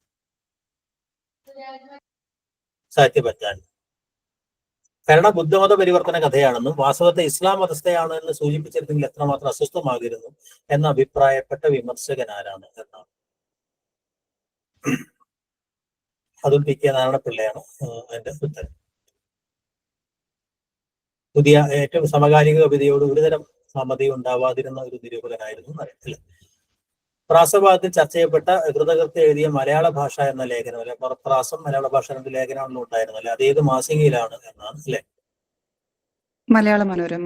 മനോരമയാണ് അല്ലെ. ആഖ്യായിക അല്ലെങ്കിൽ നോവൽ എന്ന് പറയുന്ന ഉപന്യാസം ആരുടേതാണ് എന്നുള്ളതാണ് അല്ലെ? വേങ്ങിയിൽ കുഞ്ഞിരാമൻ നായനാർ. മനോഹരമായ വർണ്ണനകൾ തൂക്കിയിടാനുള്ള അയക്കോൽ മാത്രമാണ് ചമ്പുവിന്റെ ഇതിവൃത്തം എന്ന് പ്രസ്താവിച്ച നിരൂപകൻ ആരാണ്?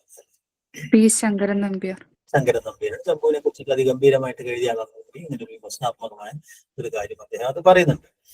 മലയാള നാടകക്കാരെ പരിഹസിക്കാൻ 4 മൂല്യത്തിന് അഥവാ നാടകാദ്യം കവിത്വം എന്ന് പറയുന്ന ഒരു ഒരു സാഹിത്യ വിമർശനത്തിന് മറ്റ് സാഹിത്യ രൂപങ്ങളെ ഉപയോഗിക്കുക എന്നുള്ളതില്ല. എന്ന കൃതി എഴുതിയത് ആരാണ് എന്നുള്ളതാണ്. സി അന്തപ്പായാണ്. മലയാളത്തിൽ വളരെ പ്രധാനപ്പെട്ട നിരൂപകൻ കൂടിയായിരുന്നു അദ്ദേഹം എന്ന് അറിയുന്നത്. നാടക കേന്ദ്രിതമായിട്ട് അദ്ദേഹം നടത്തിയ സംഗതികളെ കുറിച്ചൊക്കെ നമ്മൾ സൂചിപ്പിക്കുന്നത്. മയൂര സന്ദേശത്തിന് മേഘ സന്ദേശത്തെക്കാൾ ഒരു മാറ്റം കൂടുകയില്ലയോ എന്നാണ് എന്റെ തർക്കം എന്ന് അഭിപ്രായപ്പെട്ടത് ആരാണ് എന്നാണ് നമുക്ക് അറിയാം അല്ലെ? രാജവർമ്മയാണ്. കേന്ദ്ര സാഹിത്യ അക്കാദമി അവാർഡ് നേടിയ മാരാരുടെ നിരൂപണ കൃതി ഏതാണ് എന്നുള്ളതാണ് അല്ലെ? കലാജീവിതം തന്നെ എന്ന് പറയുന്ന അദ്ദേഹത്തിന്റെ ഉത്തരമാണ്. ഓക്കെ, അപ്പൊ മറ്റ് കൂടുതൽ ചോദ്യങ്ങൾ അതിനകത്ത് ഒരു 50ഓളം ചോദ്യങ്ങൾ ആൾറെഡി നമ്മുടെ സൈറ്റിനകത്ത് ഇട്ടിട്ടുണ്ട്. ഈ 3 ഏരിയയിൽ നിന്നുള്ള 50 ചോദ്യങ്ങൾ, ഏതാണ്ട് 100 ചോദ്യങ്ങൾ നമ്മൾ അതിനകത്ത് കവർ ചെയ്തു. സാഹിത്യ നിരൂപണത്തിനകത്ത് ഇനിയുള്ളത് നമുക്കുള്ള കാൽപ്പനികതയുടെ ഒരു ഘട്ടം, മനഃശാസ്ത്ര നിരൂപണത്തിൽ തുടങ്ങുന്ന അഴീക്കോടിൽ നിന്ന് തുടങ്ങുന്ന ഒരു ഘട്ടമാണ് ഉള്ളത്. അഴീക്കോട് നായരം ലീലാവതി തൊട്ടുള്ള വിജയം തൊട്ടുള്ള ആളുകളാണ്. ആധുനികതയുടെ ഘട്ടത്തിലേക്ക് അവിടെ വരികയും ആധുനിക നിരൂപകന്മാരുണ്ടാവുന്നു അല്ലെ. പിന്നീട് അങ്ങനെ ഒരു കുറച്ച് പേരാണ്. അപ്പൊ അവരൊക്കെ വളരെ വ്യക്തികളെ കേന്ദ്രീകരിച്ചിട്ടുള്ള സംഗതിയാണ്. അതൊക്കെ ഒരു നോട്ട് രൂപത്തിൽ മതിയാവുമെന്ന് തോന്നുന്നു. നമുക്ക് അടുത്തൊരു യൂണിറ്റിലേക്ക് അടുത്തൊരു സംഭവം. ഓക്കെ.